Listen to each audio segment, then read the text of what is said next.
네, 영상을 2개, 1분짜리 하나 하고 조금 더 긴 거 하나 하고. 오늘날 광복의 기쁨에는 우리 선조들의 희생과 고통이 스며들어 있습니다. 해방 직전 일제는 광주에서도 방적 공장을 운영하면서 군수 물자를 뽑아냈는데요. 여기엔 10살 전후의 어린 소녀들이 동원됐는데 당시 사진을 입수했습니다. 광복절 집중 취재, 먼저 송정근 기자입니다. 애때 보이는 조선인 여공이 머리에 일장기를 두른 채 실을 뽑고 있고, 또 다른 여공은 기계에서 실이 끊어진 곳은 없는지 꼼꼼히 살펴보고 있습니다. 공장 마당에서는 무명실의 원재료인 목화를 손질하고 있습니다. 이 사진들은 일제강점기 시절 일본이 광주에서 운영했던 가네보 방적 공장의 모습입니다. 13살의 어린 나이로 이곳에 강제로 끌려온 최유임 할머니는 방적 공장의 생활이 지옥 같았습니다. 하루 12시간 이상 배 짜는 곳에서 일을 했고 일본인들에게 구타와 욕설을 들었습니다. 심지어 일본인 관리자에게 한쪽 눈을 맞아 실명까지 당했습니다. 무엇인가 그냥 뭐 솔직히 손으로 두드렸어도 무엇이 그거 모르겠어. 무엇인가 새멍친가 어찌고 또 죽어 자빨려버렸어. 이렇게 죽어 자빨려버렸어.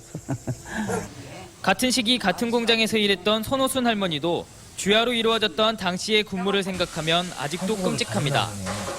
그 어린 것이 잠 못 자고 일주일 동안 거기 있어야 얼마나 잠이 오겠어요. 그 야간 이럴 때게 한 군데만 틀리면은 분에다가 혼나요. 1935년 광주에 세워진 가네보 방적 공장에는 해방 무렵 조선인 노동자가 2,500명에 달했습니다. 대부분 10살 전후한 소녀들로 임금도 제대로 받지 못한 채 군수물자를 생산하는 데 혹사당했습니다. 배급, 물자, 배급을 하는 배급소에 납품을 하거나 아니면 군대에 납품을 하는 형식을 취한 거예요. 참혹했던 공장 생활을 견디기 위해 동료들과 함께 노래를 불렀다는 요공들. 떠나자 떠나자 어서 떠나자 악마 같은 이 공장 어서 떠나자. 70년이라는 세월이 무색할 만큼 그날의 고통은 오늘도 계속되고 있습니다. MBC 뉴스 송정근입니다. 그 애른 마음에도 내가 여기까지 왔으니까 이교고 내가 나가야 쓰겠다. 그러고만 생각하고 일만 부지런히 했어.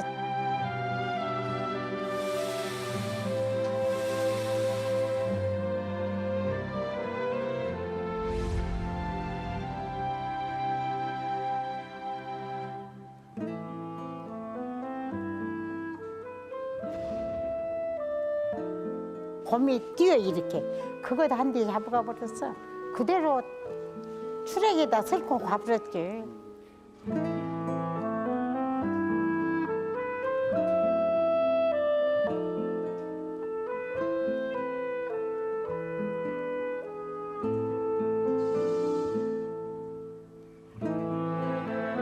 해가 여름에는 길고 해가 겁나 있어. 그런데 포장을 잡으라 캄캄하니.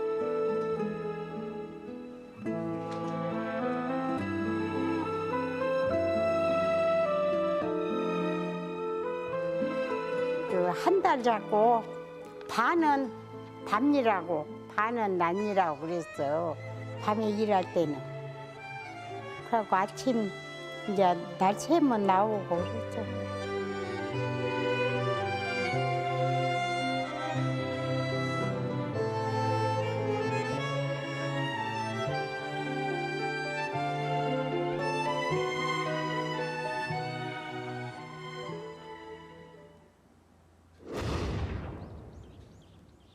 재패 딱 하면 일한 사람 이제 이별하고 타양에 나와 2, 3, 4월 진진해에 백골 못 보고 5, 6월 더운 날에 바람 못 쐬. 본격적으로 토론회 시작하겠습니다.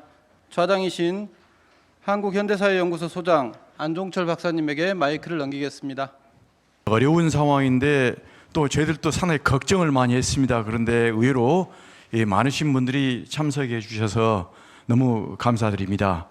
사실 우리 광주, 우리 동네, 우리 이 지역은 항상 역사에 앞장서 왔던 지역인데 이 역사를 방증할 수 있는 박물관이라든지 역사관이라든지 이런 부분에는 다른 지역에 비해서 훨씬 우리가 뒤처져 있는 것이 사실입니다.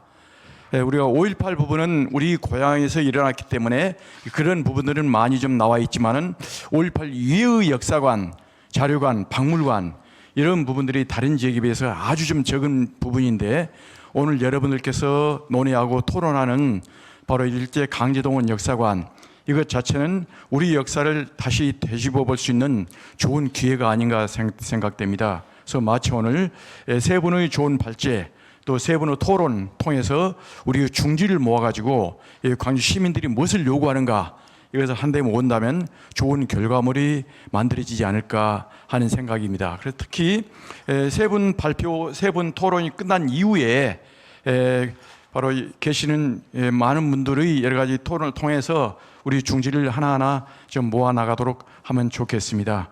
그러면 계속 논의를 하면서 말씀을 좀 나누기로 하고 먼저 이 정혜경 박사님께서 첫 번째 발제를 좀 해주시고 나서 정리를 해 나가도록 하겠습니다. 네, 안녕하세요. 정혜경입니다.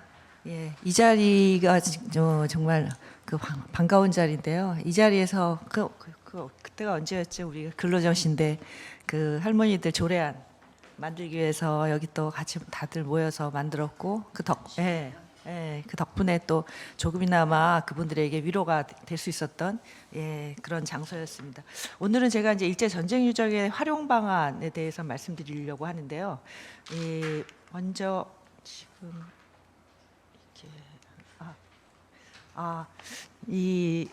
일본에서는 아시아 태평양 전쟁 유적이라는 용어를 쓰는데 저는 이제 우리의 경우에는 이 용어보다는 일제 전쟁 유적에 더 적합할 거라고 생각해서 요새는 이 용어를 쓰고 있습니다.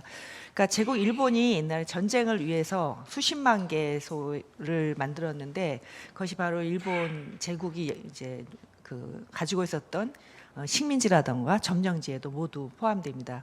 그 중에서 일본의 식민지였던 한반도에는 약 9,000개 정도가 있는 것으로 알려져 있습니다. 근데 이거는 이제 용어를 이제 전쟁 유적이라고 하니까 그러면 이제 전쟁 유산이기도 하고 또 군사 유적이기도 하는데요. 어떤 이제 그 성격을 갖고 있냐면 전쟁이 직접 일어났던 전격지이기도 하지만 전쟁과 관련된 유적입니다. 그러니까 예를 들면 공장이라든가 이렇게 물자를 생산하는 그런 곳도 있고, 그래서 전투지는 물론이고 전쟁이 있었던 곳이나 아니면 건조물 또는 이런 사건 유적지가 되겠고요. 그 다음에 전쟁 동원과 관련된 유적도 되겠습니다. 유네스코에서는 또 세계 유산으로 등재를 하고 또 있는데 주로 일본의 그 유적들이 등재가 되고 있습니다.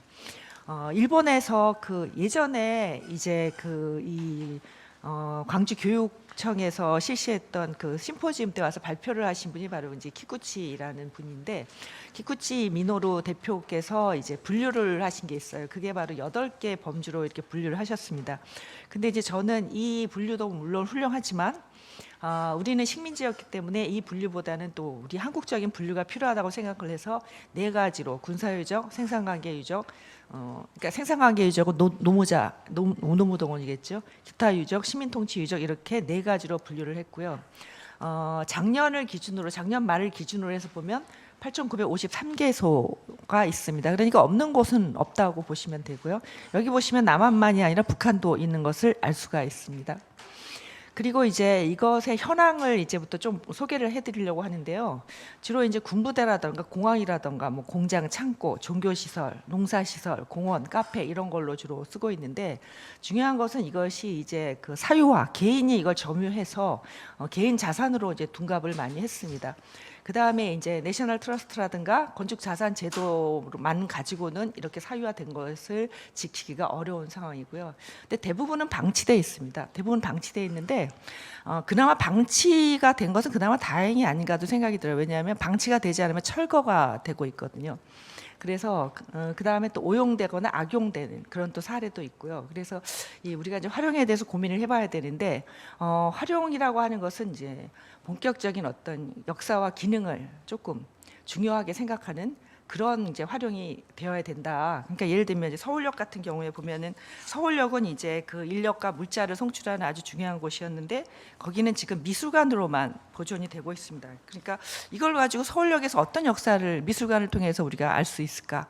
근데 이제 부산에 있는 또 그 역에는 거기에 그 역에 관한 역사를 전시했거든요. 그러면 이제 그 역사를 알 수 있는데 서울역 같은 경우에는 전혀 서울역의 역사를 알 수 있는 전시가 이루어지지 않고 있습니다. 그래서 그런 식으로 이런 역사와 기능을 외면한 활용이 아니라 그런 걸 중요하게 생각하는 활용이 되었으면 좋겠다. 그리고 지금 이런 걸 활용할 때 이제 보존을 위한 추진 주체가 국토부라든가 지자체라든가 이러한 이제 그 정부입니다. 그러다 보니까 그 지역에 살고 있는 시민이라든가 아니면 국민들의 의사를 반영한 그런 이제 정책이 이루어지지 못하는 그런 점이 있습니다. 이제 방치된 사례를 좀 보여드리려고 하는데요. 이것이 대부분입니다. 이거는 이제 여수 우회 부분은 이제 그 여수에 보면 하나 화학이 있습니다. 하나 화약이 있는데 화약 속에 들어가면 이렇게 이제 군사 유적이 지금 남아 있고요. 이 밑에는 이제 요건 대구입니다. 대구 비행장절인데 이거는 이제 옆에 안전장치를 좀 해놨고요. 옆에다가 이제 불을 이렇게 킬 수 있게 해놔가지고 누르면 이 안에를 볼 수 있게끔 해놨고요. 이건 남해에 있는 이런 군사 유적입니다. 이런 이제 군사 유적들은 주로 그 자살 특공대용, 그러니까 자살 특공대를 감춰두는 그런 시설이 되겠고 위에는 이제 비행기를 이제 감춰두는 그런 시설이 되겠습니다. 그 다음에 여기는 통영광산인데요. 이 통영광산은 굉장히 위험한 곳이에요. 겉으로 가보면은 이렇게 그냥 산이 하나 있어요. 아무것도 없어요. 그런데 이제 이 앞에는 바로 바다거든요. 근데 천길 낭떠러집니다. 근데 어떻게 위험하냐면은 여기는 입구가 이렇게 문이 있는데 거기 들어가지 마시오라고 써 있습니다. 근데 문을 이렇게 하면 열려요. 그럼 안으로 들어가면 두 발자국만 잘못 디디면 이게 지금 사진이 지금 흐린데요. 요 밑에가 낭떠러집니다. 여기를 쏙 빠지면은 사라지는 거예요. 근데 어떠한 안전장치도 없습니다. 근데 우리가 조사를 갔을 때 조사한 분 한 분이 정말 요 앞에까지 발을 그냥 깜깜해가지고 한마 트면 떨어질 뻔했어요. 너무너무 위험한 곳이에요. 그래서 제가 아무리 경남 쪽에다 얘기를 해도 이것이 전혀 개선이 되지 않고 있습니다. 그다음에 여기는 이제 이 건물은 지난번에 그 기억나실지 모르겠어요. 서부지방법원에 많은 사람들이 쫓아 들어가서 난리를 쳤죠. 근데 서부지방법원 이 자리는 예전에 경성 감옥이 있었던 곳입니다. 그러니까 지금은 이제 우리가 서부지방법원이라고 알고 있지만 마포에 있는 이제 경성 감옥이었고 예전에는 감옥의 수용자들은 노동을 시켰어요.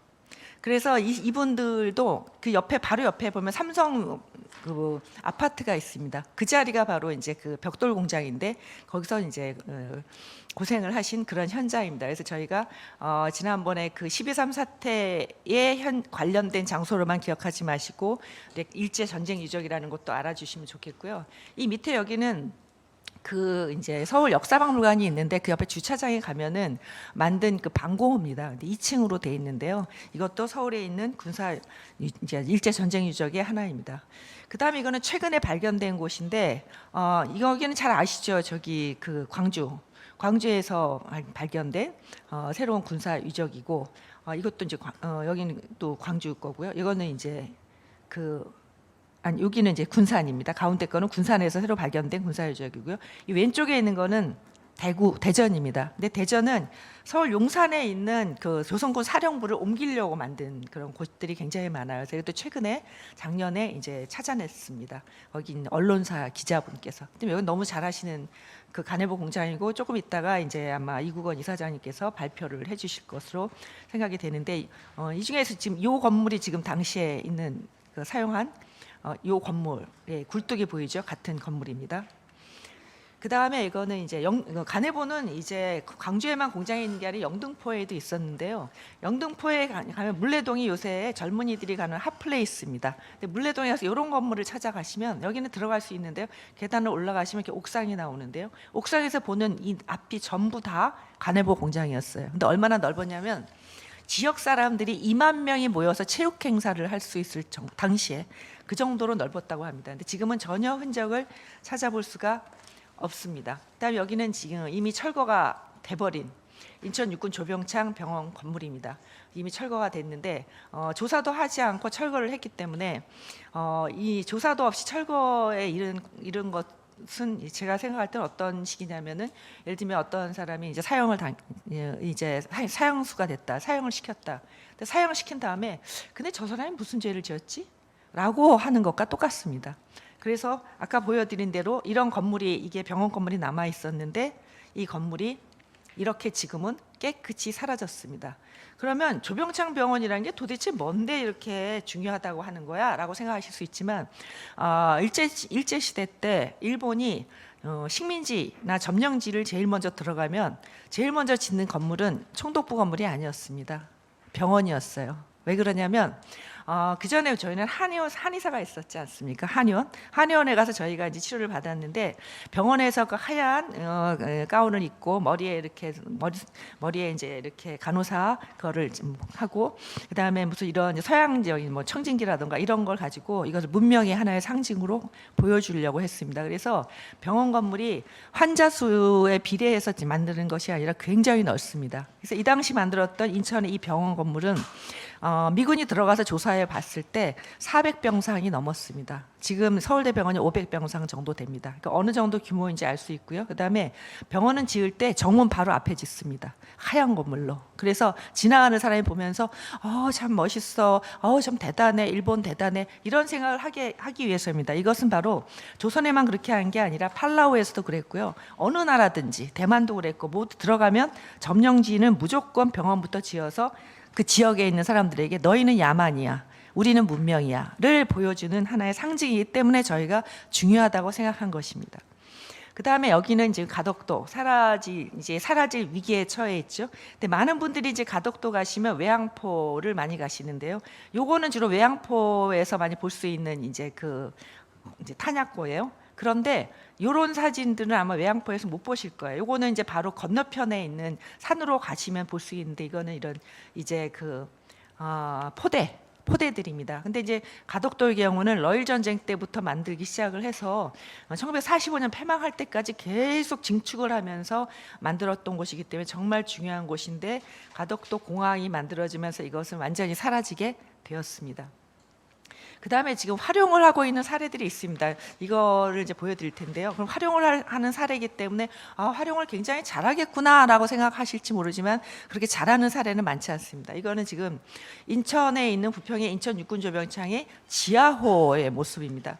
이거는 뭐냐면 한봉산이라고 하는 산에 있는 24개의 이제 지하 시설인데요. 이거는 이제 최근에 발견이 돼가지고 이걸 가지고 거기 부평 문화원에서 시민들과 같이 이것을 활용하는 활용을 하고 있습니다. 그래서 여기 보시면은 시민들이 이 안에 들어가서 이렇게 이제 탐방도 하지만 여름에는 음악회를 열어요. 그럼 이 안에서 음악이 이제 퍼지는데 그 음악이 바로 당시에 여기서 일했던 분, 우리 금강산의 작곡가 그분이 여기에서 조병창에서 일을 했어요. 소년 때. 일을 하는데 거기서 서양 음악을 하는 공연단이 와가지고 공연하는 걸 보고 처음으로 자기가 음악가의 이제 길을 갔거든요. 그런 거 의미 있는 것을 이제 같이 하는데요. 이것을 발견한 것은 이렇게 24개를 발견한 것은 바로 역사학자가 발견한 게 아닙니다. 어떤 분이냐면 지역에 있는 70대 노인들이 발견하셨어요. 그러니까 지역에 있는 70대 노인들이 여기 이렇게 굴이 이게 뭐지? 해서 탐방을 나가서 조사를 하셔서 찾아낸 곳입니다. 그러니까 시민이 만들어낸 곳이고 지금도 시민이 활용하는 굉장히 의미 있는 한국에서 대표적으로 활용이 잘 되고 있는 곳이라고 생각을 합니다. 그 다음에 이거는 경남 거제시에 있는 지심도 군사유적인데요. 이것도 가덕도와 마찬가지로 포대입니다. 이런 포대들이 있는데 이 포대 안에 이거는 포대에 넣는 탄약고입니다. 탄약고를 박물관으로 활용을 하고 있습니다. 그다음에 이것은 이제 울산의 태화강 동굴피아인데요.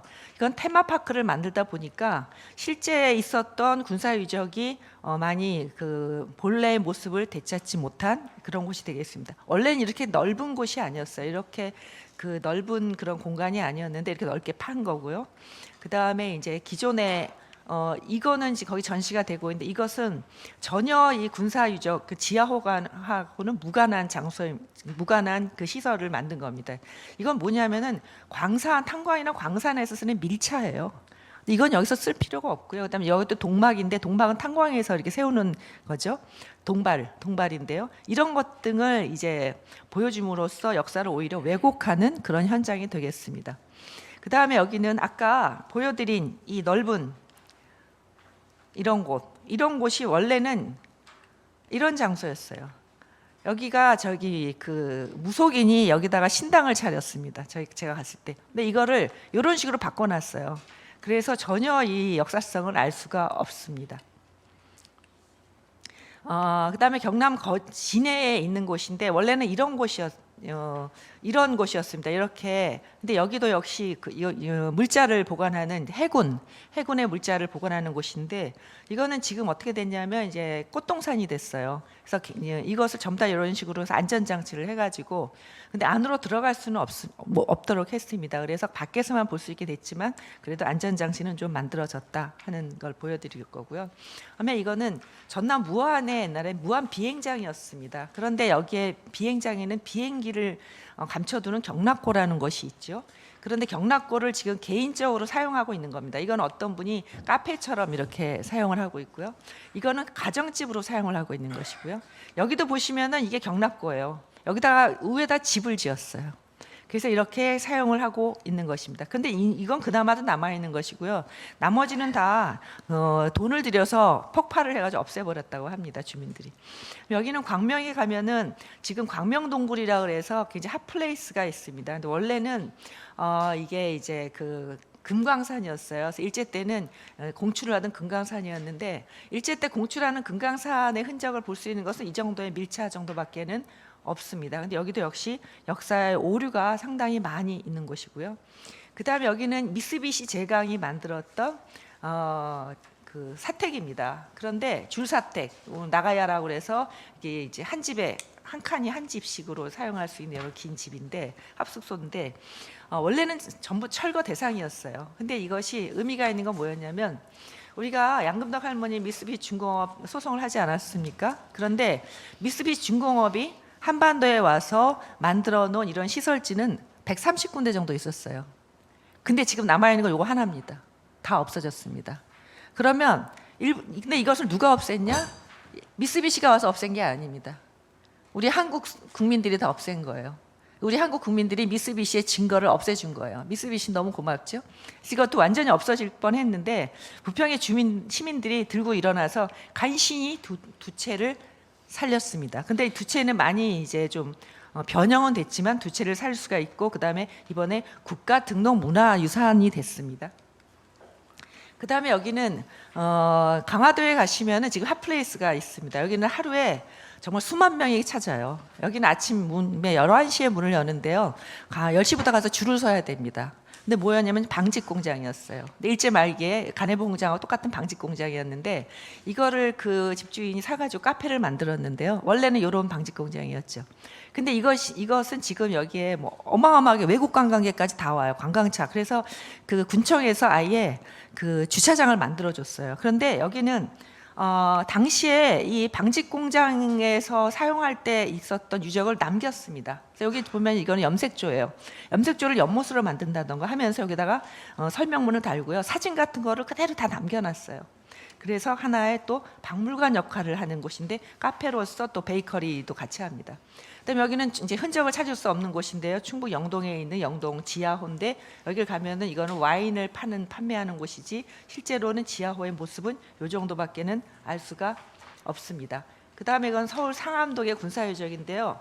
이건 원래는 저 수색에 있는 일본군 관사였어요. 근데 이거를 옮겨왔어요. 옮겨와가지고는 옮겨왔을 때는 이게 상당히 역사적 가치가 있다 해서 옮겨왔는데 옮겨온 다음에 주민들하고 허락을 받지 않고 이것을 등록유산으로 만들려고 하다가 주민들의 반대에 부딪혀서 지금은 사용을 못하게 된 그런 곳입니다. 그러니까 시민들과의 소통을 하지 않아서 활용도 할 수 없게 된 곳이고요. 그 다음에 이거는 가양동에 있는 군사유적인데요. 이 가양동 군사유적은 바로 김포공항 바로 옆입니다. 그래서 김포공항에서 필요한 비행장에서 비행기에서 필요한 유료를 집어넣었던 곳인데 이걸 제가 이제 위원회 시절에 이걸 알게 돼가지고 이걸 활용을 하도록 권했는데 이쪽 구청에서 잘못해가지고 이 안을 전부 다 훼손을 했어요. 훼손을 했는데 여기는 또 안전장치가 안 돼가지고 그냥 문을 닫아버렸습니다. 그러면 앞으로 어떻게 우리가 활용을 할 것인가의 방향을 한번 생각을 해봐야 될 텐데 지금 전 세계적인 이런 그 근대 유산의 그 활용의 방향은 보존입니다.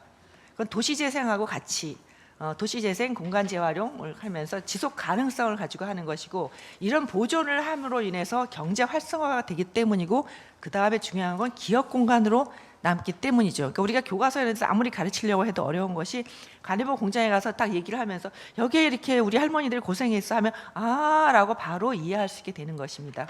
그 다음에 보존 추진 주체는 정부와 지자체를 탈피해서 전문가와 시민들과 이렇게 여러 사람들이 같이 조례를 통해서 전문성을 가지고 만들어 나갈 필요가 있고요. 그 다음에 일제 전쟁 유적과 기억의 맥락을 같이 바라봐야 된다는 거죠. 그러니까 우리가 어떻게 이것을 바라봐야 되는가, 왜 기억해야 되는가, 이러한 현재적 의미를 반영을 해야 된다고 봅니다. 그래서 구체적으로는 저는 이제 많이 강조하는 게 추진 주체를 하나 설립을 해야 된다. 그러니까 정부만이 아니라 지자체만이 아니라 아까 말씀드린 거버넌스와 같이 추진 주체 설립한 다음에 실태 조사를 한 다음에 연구를 한 다음에 지도라도 만든 다음에 답사도 하고, 그러면서 우리가 어떻게 활용할 것인가에 대한 공감대를 만들어 가면서, 그러다가 결국에는 등록유산도 만들고 세계유산도 만들고 해야 되지 않겠나라는 생각을 합니다.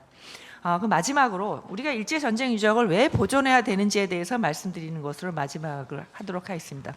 이 일제전쟁 유적이라는 것은 많은 분들이, 어떤 분들은 그런 말씀하세요. 창피하니까 빨리 없애버려야지. 근데 그런 것이 아니라 일본이 우리를 식민 지배와 통치를 했던 증거입니다. 그러니까 이것은 일본이 우리 침략 전쟁을 수행하기 위해서 만들었지만 일본의 유적이 아니에요. 한반도의 유적입니다. 왜냐하면 우리 땅이고 여기에서 동원된 사람이 우리 민중입니다. 지금 우리도 살고 있어요. 우리의 역사입니다. 우리의 역사이기 때문에 이것을 식민지 이전에 또 식민지 시대에 광복 이후에 지금까지 역사적 덕계를 계속 쌓아가고 있는 의미 있는 것이라고 생각을 해야 되고요. 만약에 이걸 철거한다라고 하면 우리가 식민 지배를 받았다는 그 역사의 증자가 사라지는 것이죠. 그러면 유적에 깃든 기억과 역사도 사라지는 것입니다. 그렇게 되면 그곳에서 고생했던 경험자들의 기억과 역사도 사라지는 것입니다. 바로 이것이 인천 육군 조병창인데, 원래 있었던 이 땅이 다 없어지고 요만큼만 남았어요. 근데 지금 이것도 다 없어지게 되었습니다. 이렇게 없어지게 되면 이제 우리의 기억이 사라지게 되겠죠. 그래서 이 일제전쟁 유적이라는 건 바로 반전 평화교육의 살아있는 현장이고요. 피해자성을 공유하는 방법이고요. 또 여기에서 우리가 공간의 스토리텔링이 가능하고, 또 남북이 공동으로 같이 관심을 가져야 할 주제입니다. 왜냐하면 아까 제가 현황을 보여드렸지만 북한에도 30% 정도의 일제전쟁 유적이 지금 남아 있기 때문입니다. 그래서 저희가 이것을 이거 보존을 해야 되나 말아야 되나 선택사항이 아니라 반드시 보존을 해서 우리 후세대들에게도 평화, 반전 평화의 메시지를 이어나갈 수 있게 해야 된다는 것을 말씀드리고 싶습니다. 예, 이만 마치겠습니다. 감사합니다. 네, 감사합니다. 특히 36년간의 일제의 흔적 또는 일제가 남기고 간 전쟁 유적, 이런 부분들을 우리 세대 또는 우리 후세대들에게 어떻게 이 교육 자료로 만들어 나갈 것인가 하는 것들을 전국적 상황을 쭉 보시면서 우리 광주가 직면하는 상황은 어떻게 이걸 보다 더 효과적으로 바람직하게 만들어낼 것인가 하는 그런 예시를 이렇게 만들어 주신 것 같습니다.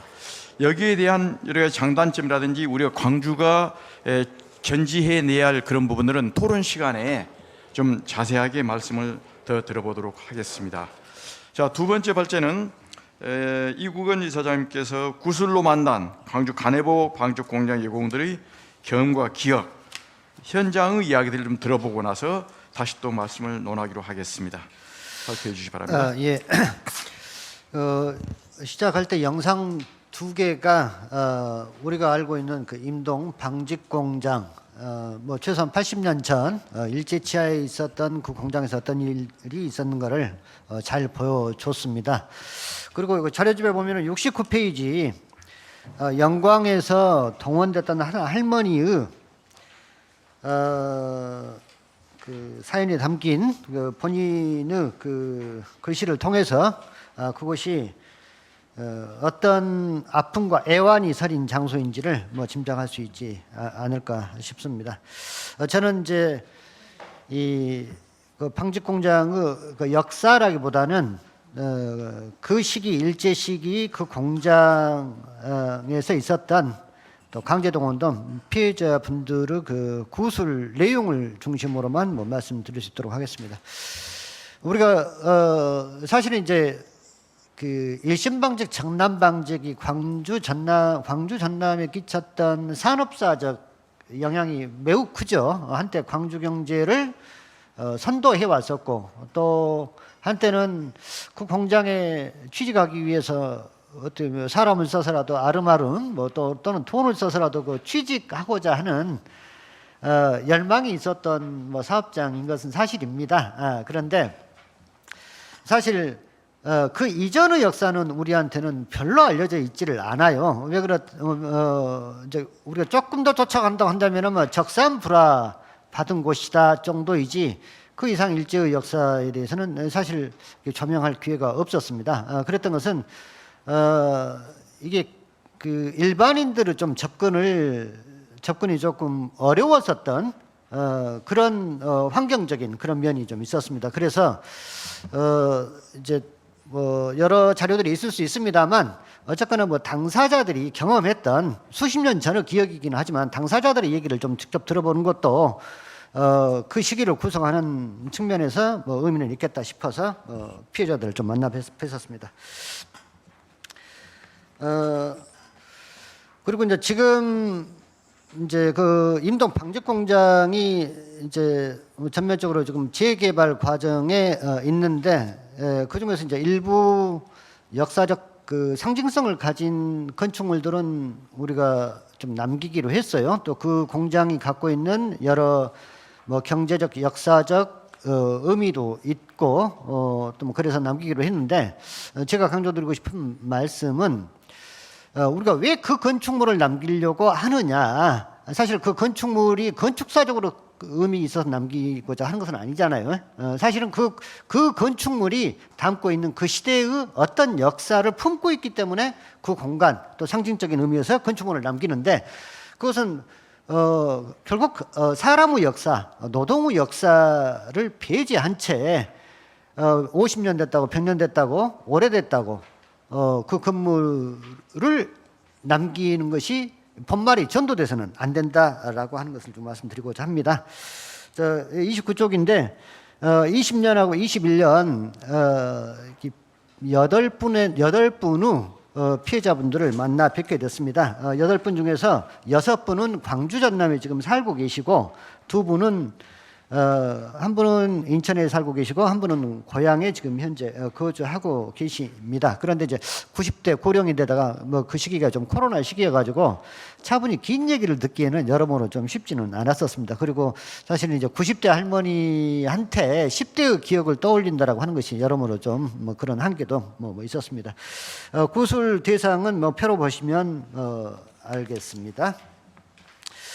일제가 여기 대규모 노동력 조선인들을 투입하게 된 배경은 결정적으로 1937년 일본이 이제 전쟁 야욕을 키워가면서였겠죠. 중일 전쟁으로 남자들뿐만 아니라 이제 부족한 노동력을 위해서는 뭐 여성들까지 또 여성들 중에서도 시간이 갈수록 더 이제 일본의 처지가 어렵다 보니까 자꾸 연력을 낮춰서 이렇게 이제 그 노동력을 뭐 동원을 하게 됐었습니다. 31쪽으로 좀 넘어가도록 하겠습니다. 그런데 일본만 하더라도 사실 당시는 공장법이라고 하는 것이 있어서 또 국제노동기구에 가입되어 있었기 때문에 아무나 공장에 투입할 수 있는 것이 아니라 연령 제한이 있었거든요. 그것은 16세 이하 소녀들은 공장 이렇게 동원 대상에서 제외를 했었는데 그런데 식민지였기 때문에 우리 조선에서는 그런 공장법을 지키지 않았었습니다. 예. 그러면서 14세까지 그 연령을 낮췄었고 실제로는 14세도 지켜지지 않았었습니다. 31쪽 그 하단에 있습니다마는 방직공장의 경우에는 평균 연령이 12.4세였었는데 그 조사한 바에 따르면 그런데 이제 이것은 법적으로 제시된 14세 기준보다도 낮았었고 그 다음에 공장이나 대규모 사업장이라고 하는 것이 성인들이 일할 수 있는 구조나 이 설계가 되어 있을 것 아닙니까? 그러니까 불과 12.4세, 13세 이런 아이들이 투입돼서 일할 수 있는 공간 환경 자체가 아니었다라고 하는 것이죠. 그렇습니다. 그리고 결정적으로 임동 방직 공장이 이제 합법적인 착취가 가능할 수 있었던 것은 32쪽입니다만은 1944년 12월 달에 군수 공장으로 지정이 됩니다. 그러니까 그렇지 않아도 이미 강제 노동과 인권 유린이 벌어졌던 현장이지만 군수 공장으로 지정된과 동시에 이랬던 사람들은 피징용자 신분으로 전환하기 때문에 뭐 합법적인 이제 강제 노동이랄지 사실상의 착취가 가능한 뭐 이런 상황이 됐었습니다. 그리고 이제 사실은 이제 뭐 간해복 공장이 광주에 진출하게 됐던 것도 이 조선 땅이 일제의 식민지가 아니라고 하면 그런 생각을 갖기가 어려웠었겠죠. 그래서 원자력 조달부터 또 노동 문제까지 사실 식민지라고 하는 이 조건을 10번 활용해서 일종의 조금 초과 이윤을 얻을 수 있었다라고 하는 것입니다. 그리고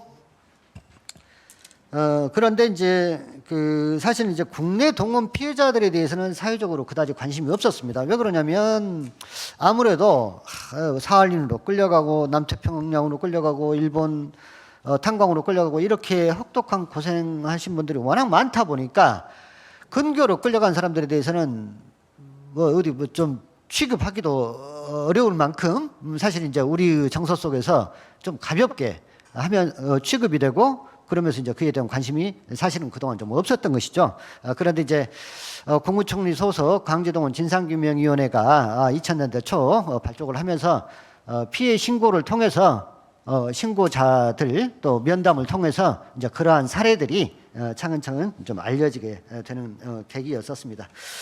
그 조사 결과인데 33쪽 보면 국내에 동원된 그 여성 노무동원 피해자가 999명 당시 정부에 신고를 했던 사람을 기준으로 999명이었었는데 그중에서 방직공장으로 동원된 사람이 296명이었었습니다. 그런데 특히 20% 정도인 59명은 10살 미만에 동원됐다라고 하는 거예요. 이 공장에. 그리고 296명 중에서 1년 이내에 사망한 방적공이 무려 18명에 달했고 18명 중에는 뭐 성폭력 피해자도 있었고 또 정신질환으로 귀가한 정신질환에 시달렸던 그런 경우 피해 사례도 확인이 됐습니다. 그중에서 지금 34쪽인데요. 그중에서 여기 임동에 있었던 방직공장에 동원된 피해자는 일단 신고된 숫자만을 기준으로 해서 34명이었었습니다. 그중에서 전남이 24명이었고 전라북도가 11명이었었는데 본적이 이 동원된 피해자들의 평균 연령은 12.8세에 불과했었습니다. 심지어 9살 소녀도 한 명 있었는데 이 9살 소녀는 아까 영상에 있었던 장성에서 동원된 선원순 할머니의 경우이지 않을까 싶습니다.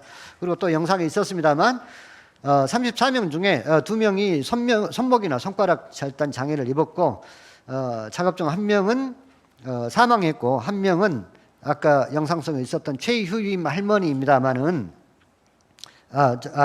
지금 그 1명은 구타로 정신질환이 발병한 경우도 있었고 또 한 분은 그 최휴임 할머니 같이 눈 한쪽을 잃는 뭐 이런 경우도 있었습니다. 그러면 구체적으로 8분 만난 그걸 좀 말씀드릴 수 있도록 하겠습니다.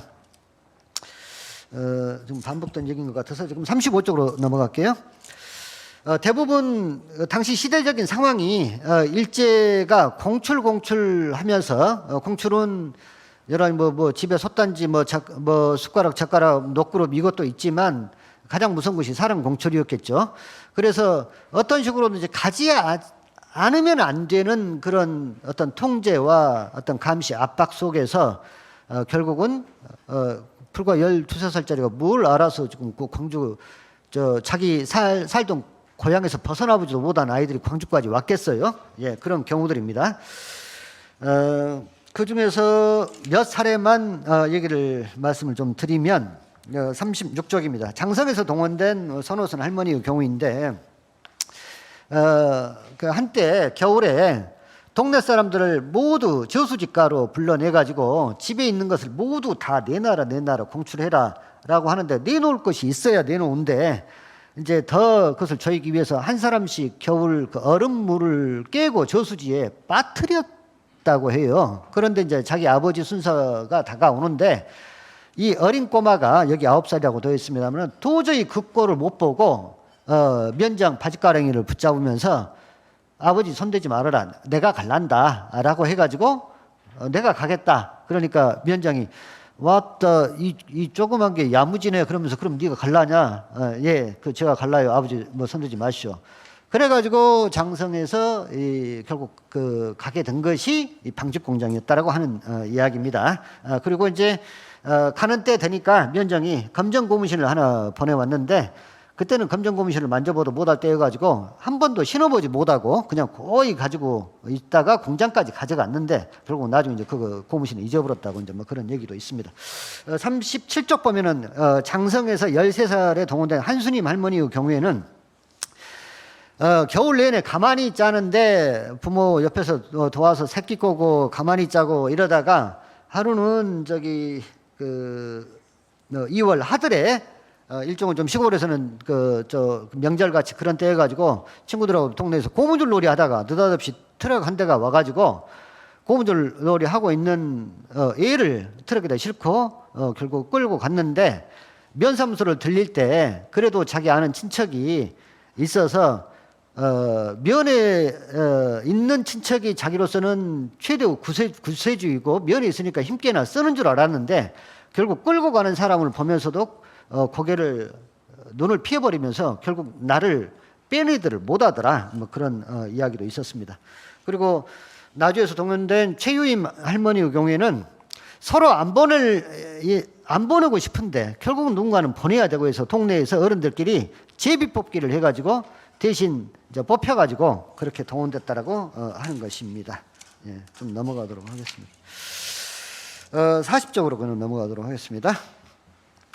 피해 할머니들이 그 공장에서 맡았던 일, 그 다음에 주야 교도했던 것, 그 다음에 식사는 어떻게 나왔는지, 외출은 할 수 있었는지, 또 일하다가 다친 것은 없는지, 월급은 받았는지, 그 다음에 구존 노래들이 있는데 그걸 기억하고 있는지, 기타 뭐 이런 것들에 대한 내용입니다. 이 아이들은 그야말로 광주 임동 방직공장에 왔는데 듣도 보도 못한 세계를 만난 것이죠. 이렇게 큰 공장은 보지를 못했을 뿐만 아니라 어린 아이한테는 상상할 수 없는 어떤 시설이었던 것이죠. 그런데 그 시설은 결국 이 아이들의 영혼을 메말라가게 하는 것이라고 볼 수 있습니다. 예, 그 45쪽 그 공장 에 관한 것인데 45년 당시를 기준으로 했었을 때 근무자 수인데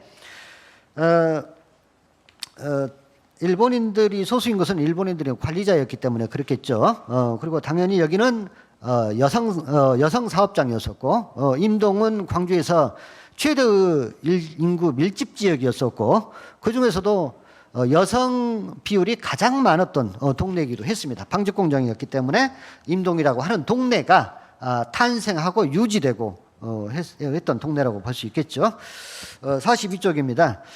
그런데 이제 공장이 그렇게 서러웠더는 안 했었어요. 이 공장에 소문들이 그다지 좋은 환경이 아니었고 먼지에다가 여러 가지 그 작업 환경이 일종의 좀 깊이 하는 곳이었습니다. 그 다음에 여기에서 일했던 사람들도 오래 근무하지 못하고 결국은 이직률이 매우 높았어요. 그렇기 때문에 이 아이들은 처음부터 계약을 3년 계약으로 이렇게 일본은 하려고 했었던가 봐요.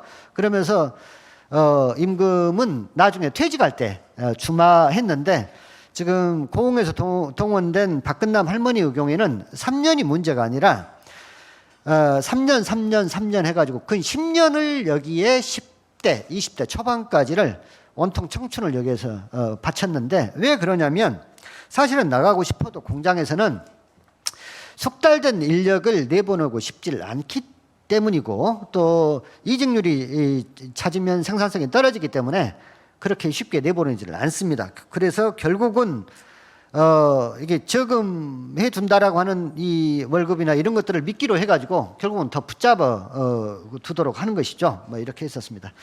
그리고 이제 당시만 하더라도 그 생각할 수 없는 그 공장에는 일종의 최초 기숙사가 도입이 됐는데 이 기숙사는 종업원들 그러니까 이 소녀들의 어떤 편익이나 복지 차원에서 기숙사가 아니고 공장은 24시간 돌려야 되지 않습니까? 그렇기 때문에 공장을 계속 돌리기 위해서 일종의 공장 옆에 기거를 하고 있고 12시간 돌리기 위해서 근거리에 노동력이 있어야 하기 때문에 그래서 이 기숙사를 설립을 했고 여기에 이제 묶어뒀던 것이죠.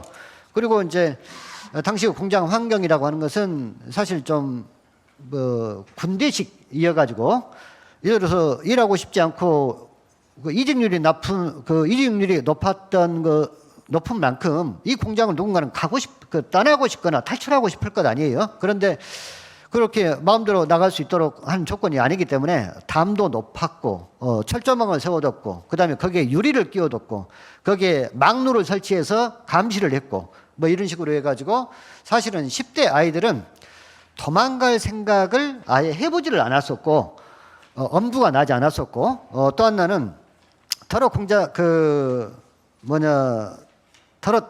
어떻게 해서 또 탈출을 한 사람이 있긴 있습니다만 그 탈주자가 이렇게 만연하지 않도록 하기 위해서 일종의 좀 뻔보기를 보였던 것입니다. 그래서 탈주한 사람은 대부분 얼마 못 가서 결국은 이제 이 기업체와 또 당시 순경 이런 것들이 서로 그 지역사회가 연계가 되어 있었기 때문에 불과 얼마 갔지 않아서 대부분 다 붙잡혀 옵니다. 붙잡혀 오는데 붙잡혀 오면 아예 탈주할 생각을 갖지 않도록 일종의 좀 뻔보기를 보이는데 아까 영상에서 그 한수님 할머니의 증언이 있었습니다만 인신 모욕을 주죠. 그러니까 모두 그 옷을 벗겨가지고 작업하는 사람들을 모두 잠시 멈추도록 해가지고 거기는 남자 관리자도 물론 있는데도 불구하고 그 앞을 왔다 갔다 일부러 그 수치감을 안겨서 아예 그런 시도 그 생각 자체를 갖지 않도록 이렇게 해 왔었습니다. 예. 그리고 이제 기숙사라고는 하지만 여러 가지 여건들이 안 좋기 때문에 그 안에서 빈대랄지 이랄지 오미랄지 이런 위생의 문제가 꽤 있었다라고 하는 증언들이 좀 이어졌었습니다. 그리고 이제 45쪽 그 근무 시간입니다만은 공장식 그 환경에 맞도록 해야 되기 때문에 아무튼 그 기숙사와 식당과 작업장이 최대한 짧은 동선으로 연결이 되도록 되어 있었었고 그 다음에 그 충분한 여가랄지 쉬는 시간도 주어지지 않았었습니다. 그리고 이제 그 일하는 환경인데 46쪽, 47쪽 제가 그냥 짧게 제목 정도만으로 보도록 하겠습니다. 방직 공장이라고 하는 것은 쉼 없이 기계는 돌아가야 되잖아요. 그 다음에 실이 끊어지면 안 되지 않습니까? 그렇기 때문에 실 끊어지는 것을 그냥 용납을 하지를 않습니다. 그렇기 때문에 특히 이제 화장실 가는 것이 가장 큰 문제인데 그렇기 때문에 얼마나 일종의 좀 노이로 이제 걸려가지고 화장실을 못 간 채 그냥 옷에다가 그냥 소변을 누워버리는 이런 경우도 있었고 그 다음에 이제 예를 들어서 특히나 야간 작업하면 물론 낮에 잠은 자기는 하지만 저녁 근무 시간에 얼마나 잠이 올 것입니까? 그런데 이제 꼬박꼬박 졸면 사고가 나기 때문에 예를 들어서 꼬박꼬박 졸아가지고 머리카락이 그 일종 벨트에 빨려 들어가 버리면 큰 사고로 이어지기 때문에 졸지 않도록 돌아다니면서 등을 탁탁 때리면서 졸지 않도록 이렇게 했던 그런 기억들을 좀 많이 말씀을 좀 해주셨습니다. 이 공장의 생산성에 대해서는 그 가내부 역사를 기록한 거기에 잘 기록되어 있는데 지금 49쪽입니다. 여기에 보면 49쪽 밑에서 6, 7번째 보면 가내부가 회사 역사를 기록한 정연방직 주식회사 여기 그 40년사에 보면 광주에서 공장을 얘기를 하는 것입니다. 광주나 뭐 서울에 있었던 공장이나 마찬가지겠습니다만은 공장법 적용이 없는 조선의 특수 사정을 살려서 내지에서는 불가능한 심야 2교대 조업으로 일거에 증산을 노린 대량 생산 방식을 전개할 수 있어서 높은 수익률을 올렸다 이런 얘기입니다. 이것을 뒤집어서 얘기를 하면 일본 기업으로서는 정말 그 높은 이윤을 얻었지만 그 높은 이윤을 얻는데 결국 우리 조선의 어린 소녀들의 희생과 고통이 있었다라고 하는 것을 우리가 잊어서는 좀 안 되지 않을까 싶습니다. 그 30쪽 그 박스에 보면 가내부 그 40년사에 기록된 그 내용입니다. 그 보면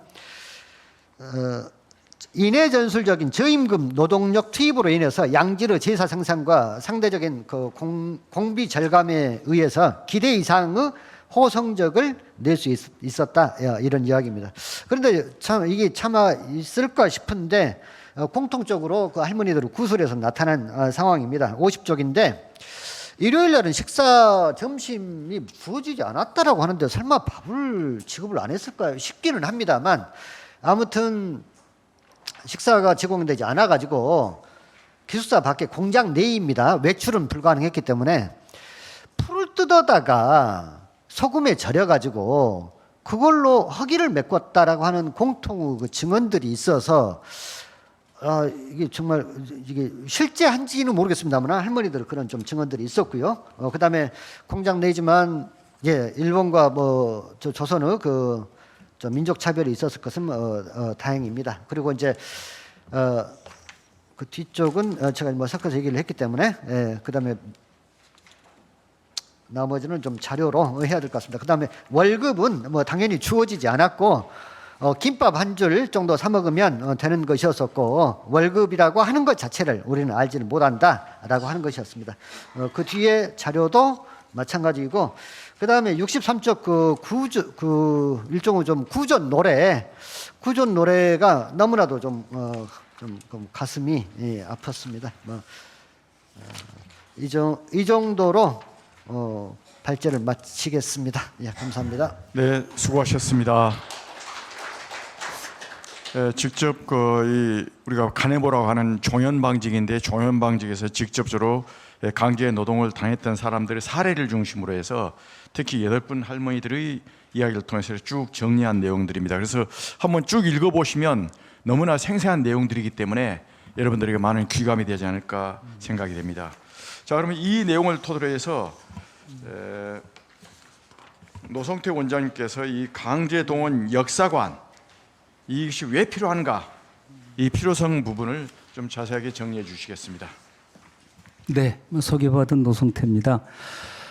시간이 조금 이렇게 딜레이 되네요. 저는 20분을 써야 되는데 15분만 쓰도록 그렇게 하겠습니다. 정혜경 박사님, 이권 이사장님 발표는 결국은 이제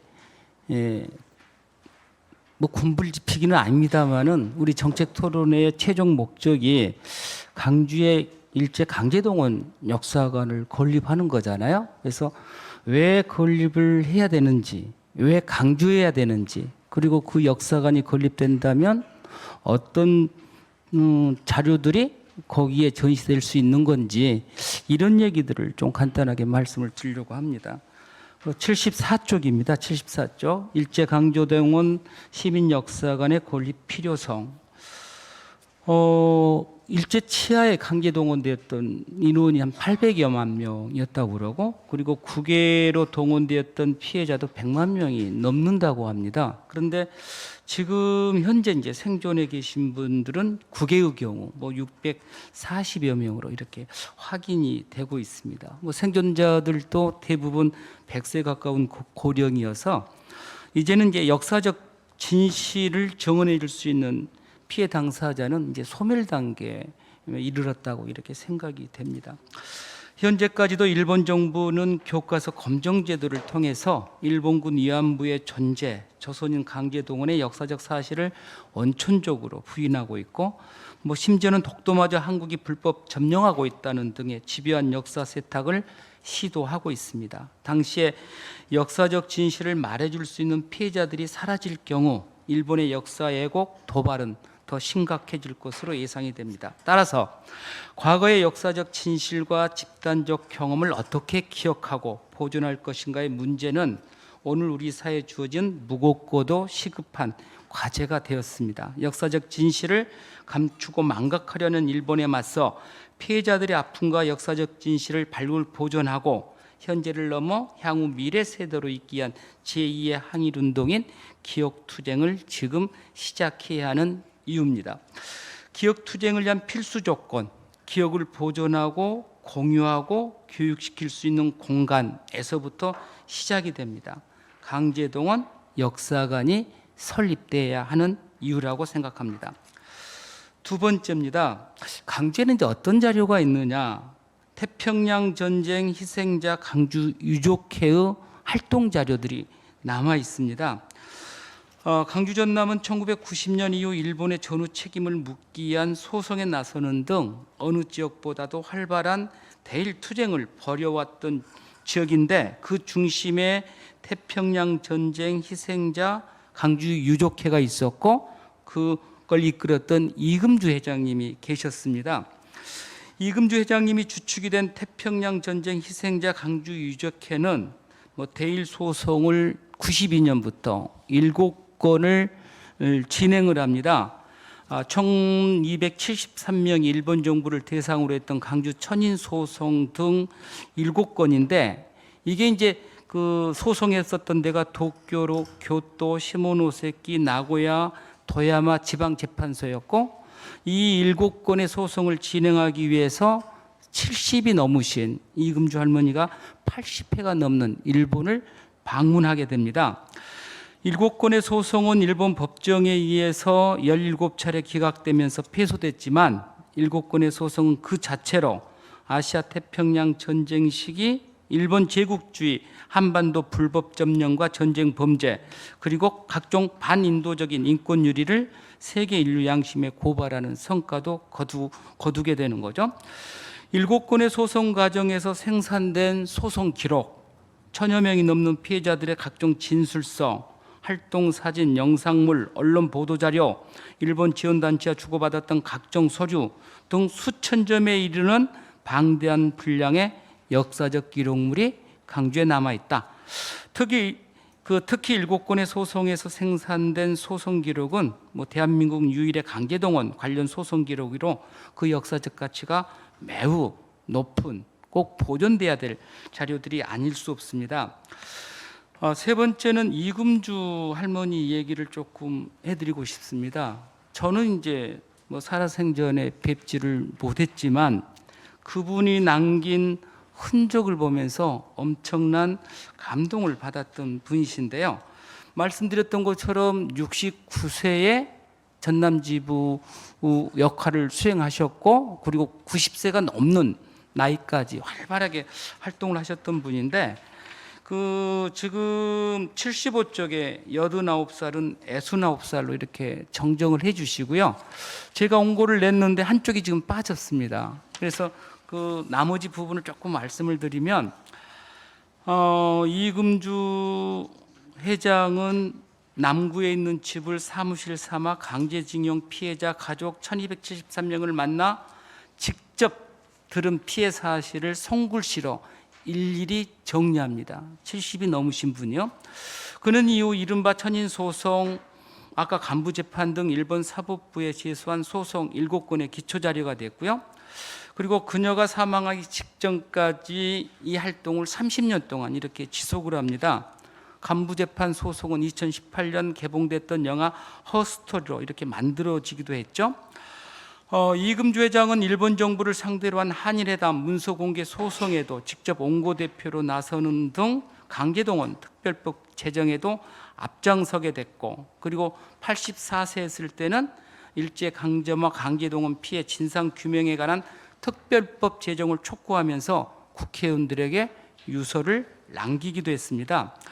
이금주 회장의 노력 등으로 2004년 특별법이 제정되었고, 이어 일제강제와 강제동원 피해 진상규명위원회가 출발을 했고, 그때 이제 옆에 계신 우리 정혜경 박사님 등이 중심이 돼서 큰 성과를 거두기도 했지만, 그럼에도 불구하고 아직까지 일본의 사과와 배상, 징용 피해자들의 명예회복은 이루어지지 않고 있다. 아무튼 강보구 일지와 가장 치열하게 맞서 싸웠던 여전사, 저는 항일 여전사라고 이렇게 표현을 합니다마는 이금주 회장이 남겼던 엄청난 일기책, 그리고 직접 피해자를 만나서 손글씨로 작성했던 1273명에 대한 사실 증언 자료, 그분을 만든 영화, 영상, 각종 언론 자료, 그리고 특별법 제정을 촉구했던 유서, 대단히 중요한 역사적 자원이라고 생각을 합니다. 이제 76쪽 가겠습니다. 강주 명예 시민증을 받은 나고야 소송 지원의 대표 다카시 선생의 활동도 역사관에 담겨져야 될 굉장히 중요한 자료라고 생각을 합니다.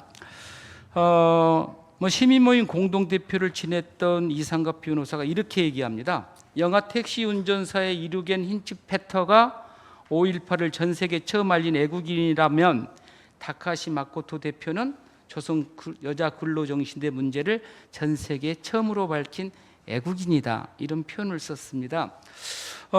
다카시 대표는 1986년 일본에서 세계사 교사였던 시절, 1944년 도난카지 지진 당시에 목숨을 잃었던 근로정신대 소녀 6명의 유족을 찾기 위해서 강주에 처음 땅을 밟았고, 그리고 작년까지 120회가 넘도록 강주를 찾아오신 분입니다. 이분이 이제 추도비를 세웠고, 추도비 건립 10여 년이 지난 98년도 11월에는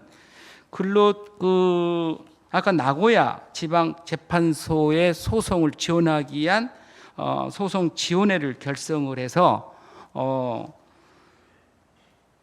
양금덕 할머니 등 피해 할머니들의 소송비는 물론 항공료와 숙박비 등을 지원하는 활동을 했고, 그리고 재판을 통해서 진실 규명의 길이 막히자 2007년도부터는 매주 금요일 미쓰비시 본사가 있는 도쿄까지, 거기 400km 되죠, 나고야에서 매주 집회를 열어서 그 진실을 알리는 금요행동 집회를 꾸준히 진행했던 분이 이제 다카시 대표인데요. 이분이 강주의 명예시민이 됐고, 그리고 2020년에 되면 한국의 역사 교과서 3곳의 책에 이분의 활동 내용이 실리기도 합니다. 그래서 굉장히 그리고 이분은 2024년도에 강주에서 봉선화라고 하는 연극을 공연하게 됐는데, 이걸 총 책임을 지고 강주시와 협의하고 했던 분도 다카시 대표였습니다.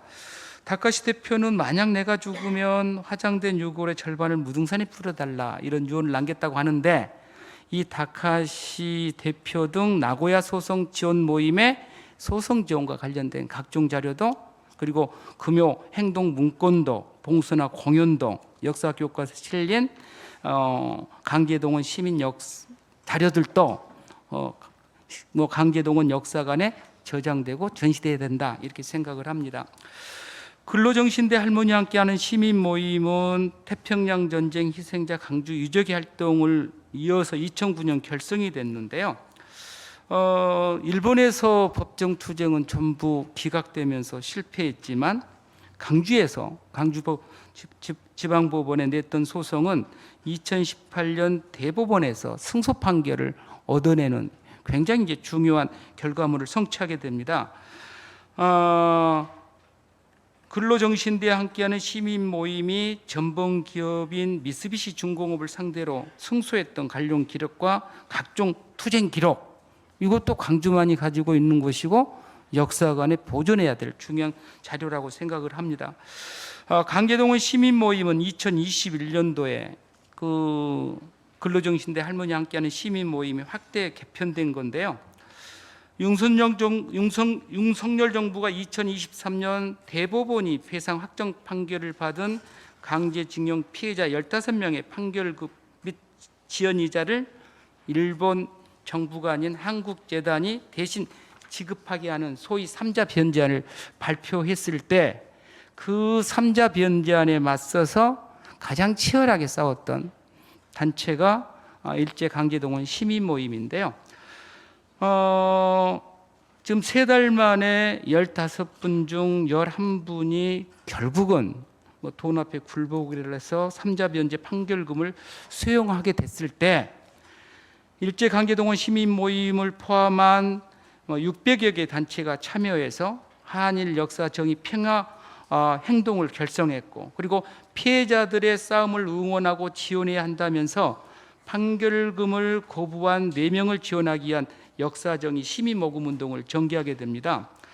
역사정의 시민모금운동은 강제동원 피해자들의 고통을 나누고 인권과 역사정의를 지키고 일본이 사제 변상할 때까지 싸우자고 하는 범국민적 운동이었는데 600여 개 시민단체들이 동참했고 만여 명이 넘는 시민들이 힘을 모은 결과 1년 만에 6억 원이 넘는 모금액이 모아지게 됐던 것이죠. 그래서 강제동원 시민 모임이 주축이 된 역사정의를 위한 시민 모금운동, 역사정의를 실천하기 위한 또 다른 독립운동이었는데 이때 생산된 자료들도 매우 중요한 역사 자료다 하는 거 말씀을 드리고요. 마지막으로 6번은 중요한 부분만 읽어보도록 그렇게 하겠습니다. 2025년은 강복 80주년이 되는 해다. 이제 일제강제동원의 아픔을 증언해 줄 수 있는 생존자는 거의 없다. 강주 전남 지역 근로정신대 피해 할머니들은 일본 정부와 일본 전범기업을 상대로 한 오랜 투쟁 끝에 2018년 대법원의 최종 승소 판결을 받아냈다. 이는 강주 전남이 강제동원 피해자 운동의 중심지임을 확인시켜주는 성과물이 아닐 수 없다. 일제강제동원 피해자들의 역사적 투쟁과 생산된 기록물은 동학농민혁명, 한마르병, 강조학생 독립운동, 4.19 혁명, 5.18 민주화 항쟁으로 이어져 온 민주인권 평화도시 강주의 역사적 정신적 자산임에 틀림이 없다. 강주가 간직한 일제강점기 강제동원 기록물, 역사적 성취, 정신적 자산은 부산의 국립 일제강제동원 역사관을 제외하면 전국에서 유일하다. 이는 강제동원 역사관을 건립할 수 있는 유일한 장소가 강주라는 의미이다. 강제동원 역사관을 건립하는 이유는 간단하다. 중국 난징에는 일본군의 대학살을 잊지 않기 위해 난징 대학살 기념관을 건립해서 기억하고 있고, 마지막 기념관을 나서는 광장의 문구가 불사불망 후사지사인데 앞 역사를 잊지 않는 것은 뒤에 교훈을 삼기 위해서라는 뜻이다. 5.18 기록관도 5.18 민주항쟁 추모탑도 마찬가지다. 이제는 기억투쟁의 시간이다. 오랜 투쟁 과정에서 생산된 시민들의 집단적 경험, 역사적 성취물인 각종 자료는 보존되고 전시되고 후속 세대들을 위한 교육 자료로 활용돼야 된다. 그 교육 공간, 즉 기억 공간이 지금 필요한 것이다. 역사를 잊지 않고 기리고 기억할 때만 오늘 내일의 새로운 역사를 다짐할 수 있기 때문이다. 왜 필요한지를 말씀드리면서 마치도록 하겠습니다. 네, 감사합니다. 참고로요, 제가 원래는 토론문이었는데 발제문으로 바뀌면서 제가 이제 이궁원 대표에게 3가지 질문을 던졌는데 좀 이따 하시고 말씀 좀 해주시기 바랍니다. 예, 좀 약간 지금 토론 시간이 좀 딜레이되고 있습니다. 그래서 제가 사족은 달지 않겠고 바로 이 토론자의 토론으로 들어가겠습니다. 자, 홍준선 PD님부터 차근차근 좀 해주십시오. 예, 바로 명상으로 하시겠습니까? 다 정거장에서 만나게 될까 그리워했던 얼굴을 다음 바람불에는 만나게 될까 그리고 냈던 풍경을 해는 정해진 시간에 떨어지고 거리는 비어가는데 아님 이 다음 세상에 나 닿을까 떠난 적 없는 그곳을.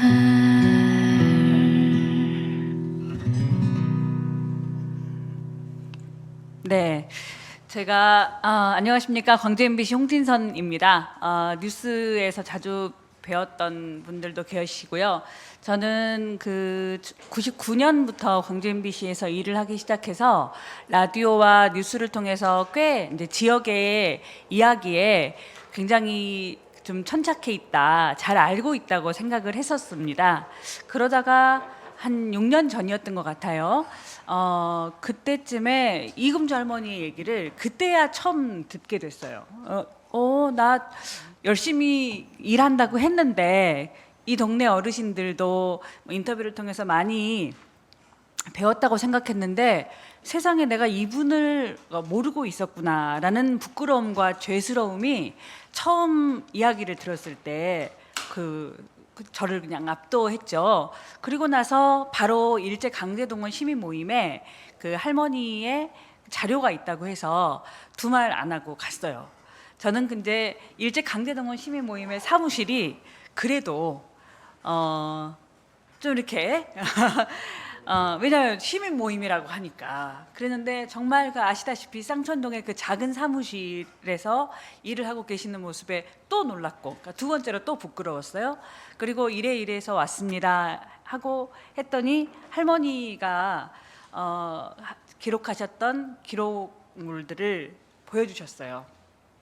그 작은 사무실의 그 뒷방에 정말 작은 곳이었는데 촘촘하게 꽂혀 있는데 그거를 본 순간에 제가 눈물이 왈칵 나더라고요. 너무너무 죄송해서 거기서부터 시작이 됐던 것 같아요. 그래서 오늘 여러 가지 이제 우리 노성태 원장님도 얘기를 하셨는데 저는 제가 할머니의 그 기록물을 처음 봤던 순간에 그 충격을 잊을 수가 없거든요. 그래서 아는 만큼 보이고 보면은 달라진다고 하잖아요.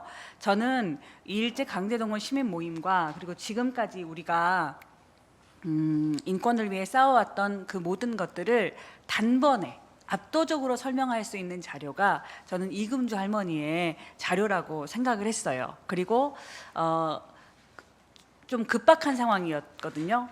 코로나 시절이었고 할머니는 요양병원에 계셨고 폐렴이 자주 오고 계셨고 그러니까 내일이라도 당장 돌아가실 수 있다는 얘기에 다큐멘터리를 저 내부 기획안 허가도 받지 않고 착수를 했어요. 근데 제가 메모를 해놨습니다만 그런 의미에서 광주시에 너무 감사해요. 제가 급하게 이렇게 해야 되니 제작비를 좀 주십시오 하고 광주시를 찾아왔는데 그때가 좀 후반기였거든요. 후반기에는 예산을 만들기가 어려워요. 그런데 막 100만 원씩 200만 원씩 다 각자 흩어진 예산들을 모아가지고 저희한테 2천만 원을 만들어 주셔서 저희 내부에서 예산을 더해서 이 다큐멘터리를 착수할 수 있었고 조금 전에 보셨던 것이 그 예고편이었어요. 그리고 착수하고 할머니 찾아뵙고 바로 요양병원 계신 할머니 찾아뵙고 할머니와 함께 굉장히 긴 시간 그 자료라든지 활동을 했던 며느리가 계셨고 손녀가 계셨어요. 근데 이미 할머니의 하나밖에 없었던 아드님은 할머님 요양병원 가시기 전에 사망을 하셨고 어떤 돈을 주고도 바꾸지 못할 거라고 하셨던 며느리도 사망을 하신 상태였어요. 그리고 그의 자녀들만 남아있는 상태였는데 저는 그 보나 선생님이에요. 할머니의 손녀가 그 진월동 집에서 할머니가 온 삶으로 만들어냈던 그 자료를 어찌할 바를 모르고 있다가 그 눈물로 집을 정리하고 가족이 뿔뿔이 흩어지면서 그 자료를 이 일제 강제동원 시민 모임에 주고 가시면서 그 상처와 슬픔과 죄의식 때문에 인터뷰를 한사코하지 않으려고 하셨었어요. 그분을 설득하는데 거의 한 6, 7개월 걸렸어요. 그리고 실은 그분을 인터뷰를 계속 해달라, 선생님의 인터뷰가 필요하다, 할머니를 증언해달라라고 얘기하는데 그분이 한사코 거부하시는 그 마음속에서 큰 원망을 느꼈어요. 이게 우리의 숙제구나. 이금주 할머니 개인에게 너무나 많은 큰 짐을 지웠는데 그녀에게도 또 큰 짐이, 그녀 할머니를 지키지 못했다, 금주의 유산을 지키지 못했다, 도망왔다 하는 그 짐을 그분은 지금도 지고 계세요. 저는 그래서 오늘도 제가 숙제를 하러 왔는데 다른 건 떠나서 그 보나 선생님이 할머니를 기억할 수 있는 할머니의 기록물들이 세상 앞에 나왔을 때 할머니에 대한 죄책감 없이, 그리고 죄의식을 떨쳐버리고 많은 사람들 앞에 당당하게 우리 할머니가 하셨어요, 환하게 웃으면서 얘기할 수 있는 순간이 왔으면 좋겠다라는 생각으로, 그리고 그 얘기를 하고 싶어서 제가 왔어요. 다큐멘터리에 이제 할 얘기는 많은데 시간이 별로 없으니까 마지막 제가 에필로그로 썼던 얘기는 오늘 아마 많은 분들이 하고 싶은 얘기이고 결국 이 얘기가 아닐까 싶어서 제가 좀 메모를 해왔거든요. 진월동 작은 방에서 할머니가 볼펜으로 한자 한자 써내려간 상처받은 사람들의 이야기. 그들의 시간은 온전히 기록으로 남아서 새로운 역사를 만들어 갈 것입니다. 일제 피해자들의 인권 회복이라는 미래를 여는 열쇠, 바로 할머니가 우리에게 남긴 유산입니다. 이금주가 쓰기 시작한 역사는 지금도 쓰여지고 있습니다. 늘 패배했지만 늘 승리자였습니다. 아무도 걷지 않은 길을 먼저 나섰습니다. 이제 그녀가 남긴 유산으로 싸움을 이어가라고 말합니다. 치마 저고리를 입은 전사 이금주, 당신과 당신의 유산을 기억하겠습니다 라고 제가 에필로그에 썼습니다.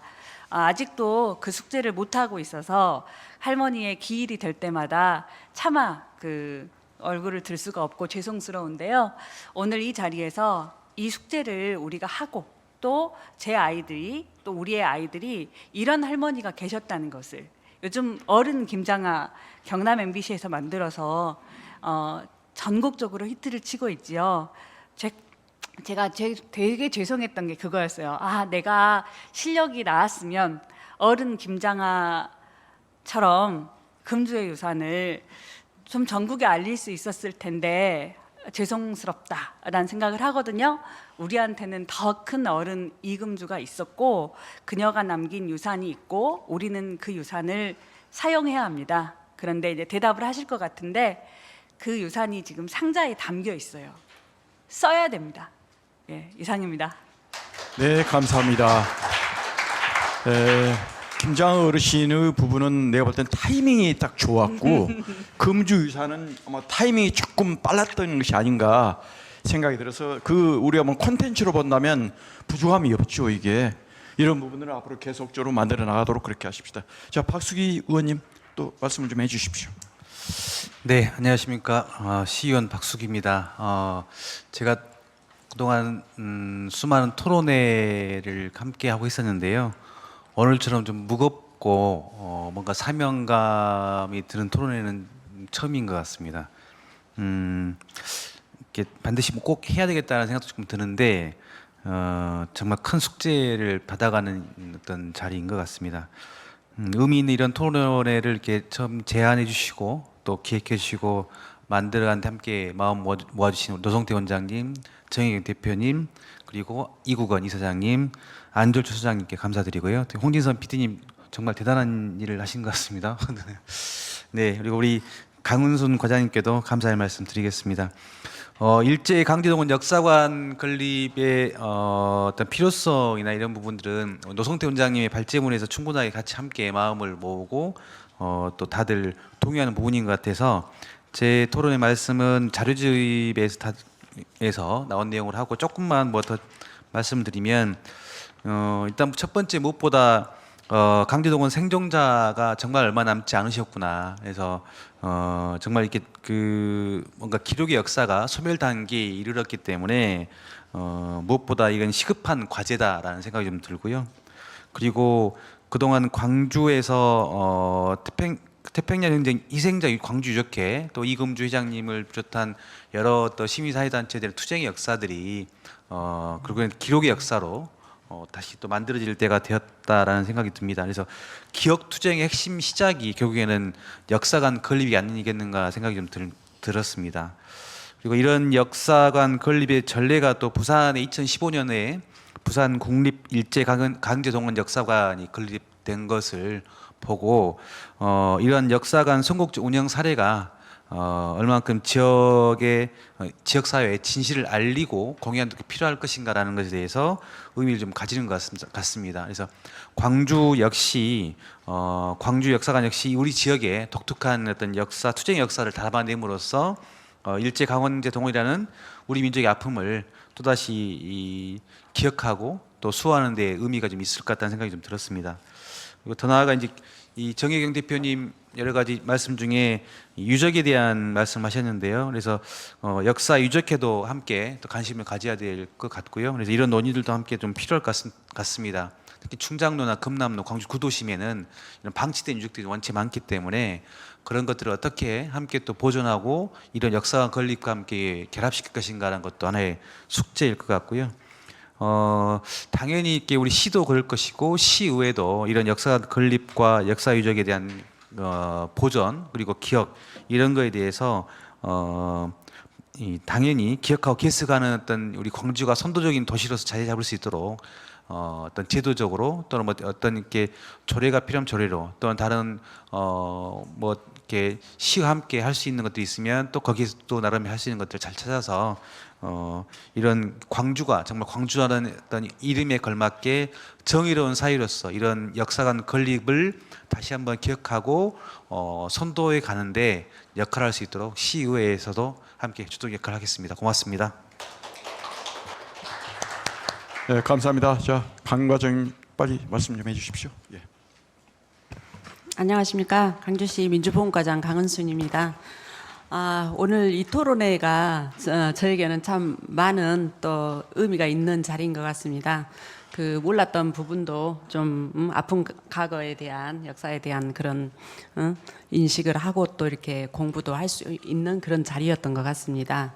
지금 이제 그 우리 강제동원 시민 역사관 관련해 가지고 이제 그게 어떻게 보면 여기에 오늘의 토론의 핵심인 것 같은데 그 부분에 대해서는 우리 시에서도 이게 저기 민선 8기 들어가지고 그 계속 23년 22년에 이제 아마 그 이국은 대표님께서 이 부분에 대해서 좀 건의가 있었습니다. 역사관 건립을 해주라는 그 건의가 있었고, 그래서 이제 저희 시에서도 23년도부터 이제 건립 관련해 가지고 TF를 구성을 했습니다. 그래서 그 동안에 이제 그 건립 필요성에 대한 이런 논의라든가 이런 부분은 계속 해왔고, 23년, 24년, 25년 이제 올해까지 이게 이제 아주 잘 활발하게 운영되지는 못했습니다. 그리고 이거하고 아까 이제 우리 그 정혜경 박사님께서 발제해 주셨던 그 친일 잔재 청산 관련 그런 부분도 저희가 이제 용역을 통해서 예산 확보해서 2년에 걸쳐서 용역을 하고 그거에 대해서 계속 그 정비를 하고 이제 그렇게 추진해 온 상황입니다. 그리고 이제 역사관 관련해서는 이제 이게 이제 하루 아침에 딱 이렇게 어디 장소를 확보해서 하기는 좀 어려운 문제가 있습니다. 그래서 그동안에 일단은 우리 그 시유 재산이라든가 이런 비어 있는 어떤 시설들이 있는지 계속 우리도 그 시민회관이라든가 이제 이런 데 공간들을 지속적으로 지금 계속 파악하고 이런 공간을 할 수 있는 데가 없을까? 그리고 하다못해 이제 지난번에는 그 저기 어디였더라? 그 이제 개인 소유의 이제 그런 건물 그런 부분까지도 저희가 이제 이렇게 노력을 했거든요. 해서 할 수 있는지 그 부분을 그 흥학관이라고 해서 동구에가 위치가 아주 참 좋은 데가 있었어요. 그래서 그 부분도 그분들도 역사에 관심이 참 많고 해가지고 그리고 소유주께서도 이렇게 좀 무상으로라도 하겠다는 그런 의지도 보이고 해서 이제 같이 했었는데 이제 그 부분도 이제 잘 되진 않았습니다. 그렇지만 우리 시에서는 어쨌든 관심은 갖고 있는 부분이 있고 아까 말한 전방 일방 그 부분에 대해서도 그 도시계획 그 공공용지 부지에 이거를 좀 반영을 해주라 하고 저희는 이제 수요 조사할 때 이제 거기에도 요청을 해놓은 상태입니다.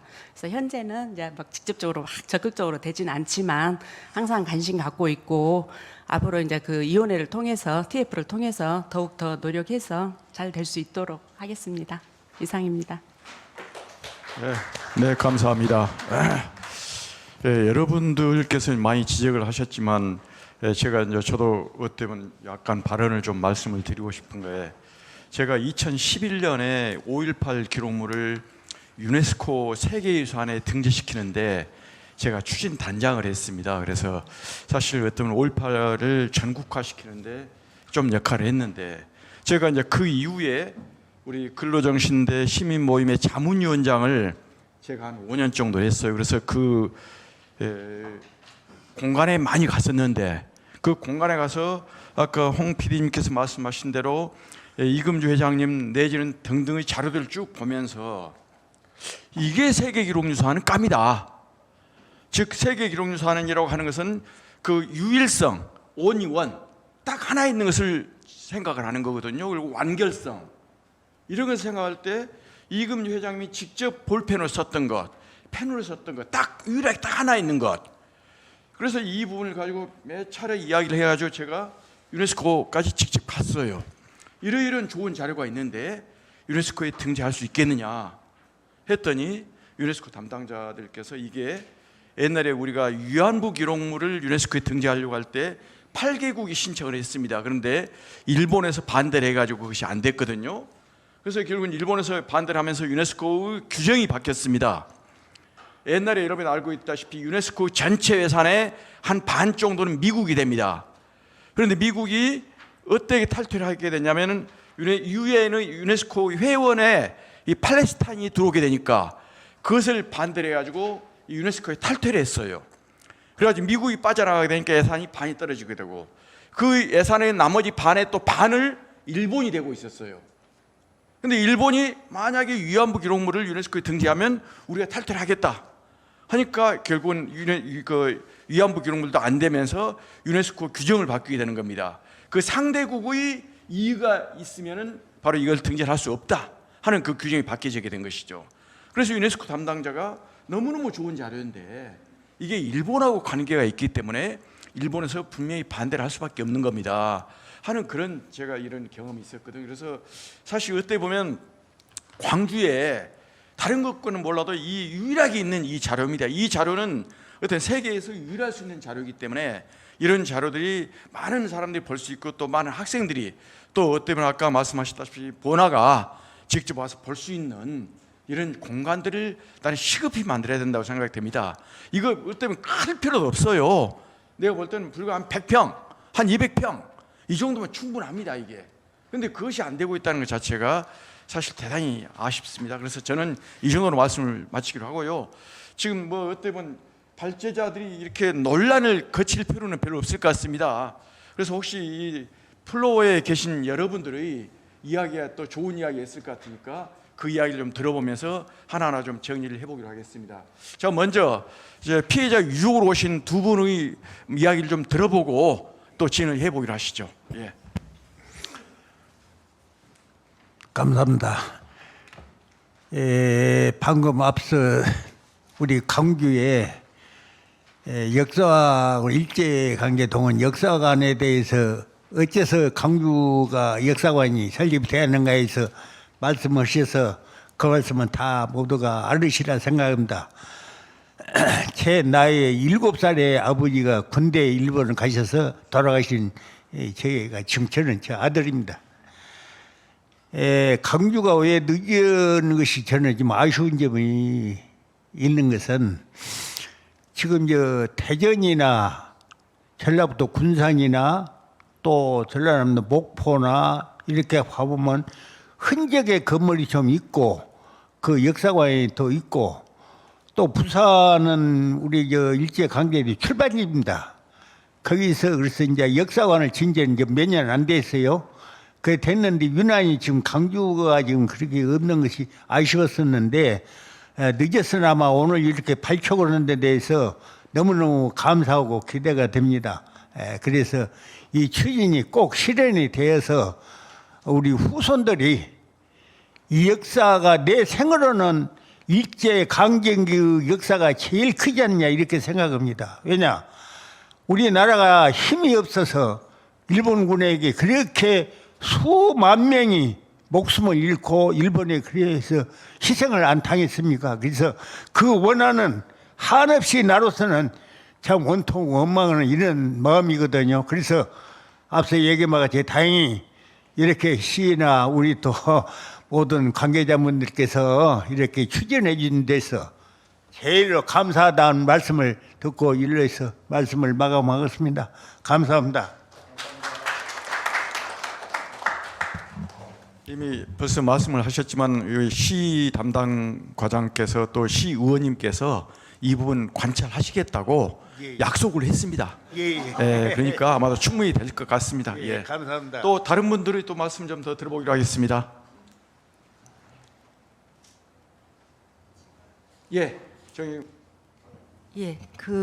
아까 이금주 자료의 유네스코 등재 관련해서 좀 제 소견을 좀 말씀드리면, 저는 이금주 자료와 유네스코 등재를 당연히 할 수 있는 자료라고 생각을 해요. 근데 아까 갔을 때 이제 협의를 할 때 그런 얘기가 나왔다고 하는데 그건 제가 봤을 때 그 담당자가 정확히 파악을 못하고 있는 거라고 생각을 합니다. 왜 그러냐면 위안부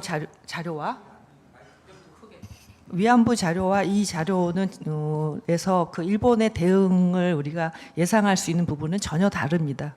위안부 경우에는 전쟁 범죄를 인정해야 되기 때문에 절대 용납할 수 없는 거지만 이 자료는 반전 평화를 입증하는 자료이기 때문에 이것에 대해서는 그러니까 일본 정부와의 그 협의가 가능한 부분입니다. 예를 들면 사도강산의 경우도 우리가 동의를 해줬기 때문에 등재가 된 거거든요. 그래서 그것이 불가능하다라고 해서 저희가 이제 생각을 하지 않는 것이 아니라 오히려 이것은 더욱더 저는 등재의 가능성이 있다고 생각을 합니다. 그런데 그렇게 하려면 등재를 위한 현재 조건이 있습니다. 그 조건이 뭐냐면 이금주 자료가 어딘가에 고정적인 아카이브에 들어가 있어야 됩니다. 그러니까 그냥 이렇게 어느 사무실에 있는 게 아니라 이런 광주시나 어디서 만든 곳에 역사관 여기에 들어가 있어야 되고 그래서 전시가 되어서 시민들이 가서 들여다 볼 수 있게 되는 게 1차 조건이고요. 두 번째는 이금주 자료를 가지고 세미나를 해야 됩니다. 국제 세미나. 그 두 가지가 전제 조건이 있어요. 그래서 그것이 이루어지면 그걸 가지고 저희가 신청서를 낼 수 있고, 신청서를 내는 것은 정부에서 하는 것이 아니라 처음에 신청서를 내는 것은 지방에서 어떤 시민단체나 아니면 보통은 어떻게 하냐면은 등재 추진 본부 같은 걸 만들죠. 그 다음에 국제연대를 같이 하는 방법이 있습니다. 이건 뭐냐면 일본의 다카하시 선생님이 계신 그쪽 단체하고 같이 공동으로 해서 이거에 대해서 필요성을 제기하고 나면 그래서 이제 광주시에서 이것을 선정을 먼저 하게 됩니다. 광주시 선정을 하면 그걸 가지고 각 지자체에서 신청을 했을 때 그때 결정이 되는 거기 때문에 근데 그 과정은 제가 알기로는 최소 10년이 걸립니다.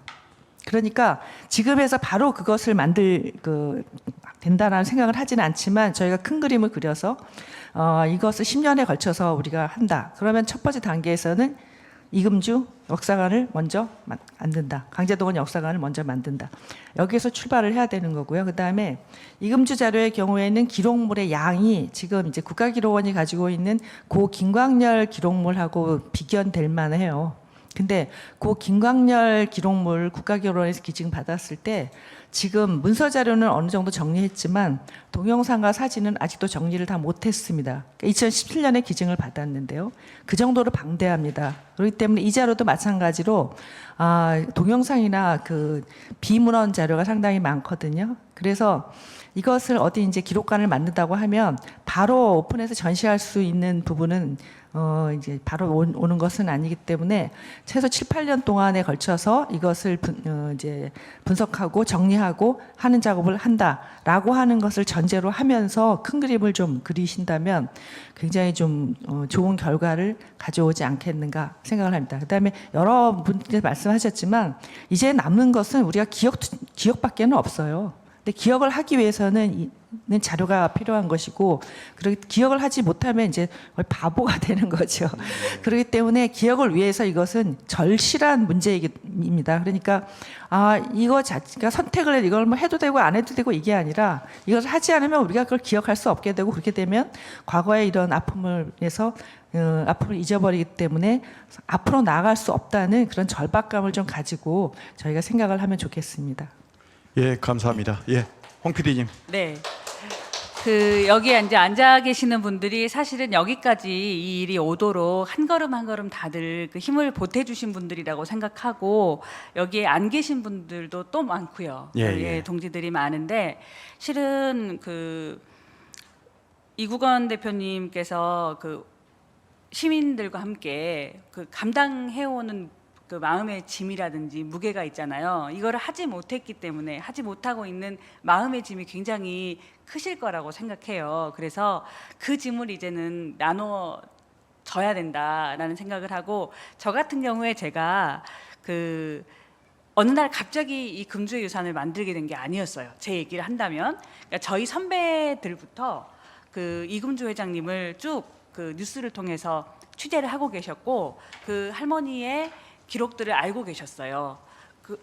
그리고 뉴스를 통해서 계속 하셨고요. 예. 그리고 이국원 대표님께서 할머니가 요양원 가신 다음에 아까 말씀하신 것처럼 이 테이프가 사실은 시간이 지나면 유실이 되거든요. 유실이 될 수 있다는 것 때문에 걱정을 많이 하셔서 광주 MBC 기술팀하고 또 박수인 기자한테 부탁을 하셔가지고 VHS 테이프, 우리 어렸을 때 봤던 그 테이프를 디지털화를 다 해놓으신 거예요. 그래서 제가 짧은 시간이었지만 할머니의 기록을 빨리 보면서 다큐를 만들 수 있었던 이유가 그 전사들이 다 있었더라고요. 그래서 정말 뭉클했어요.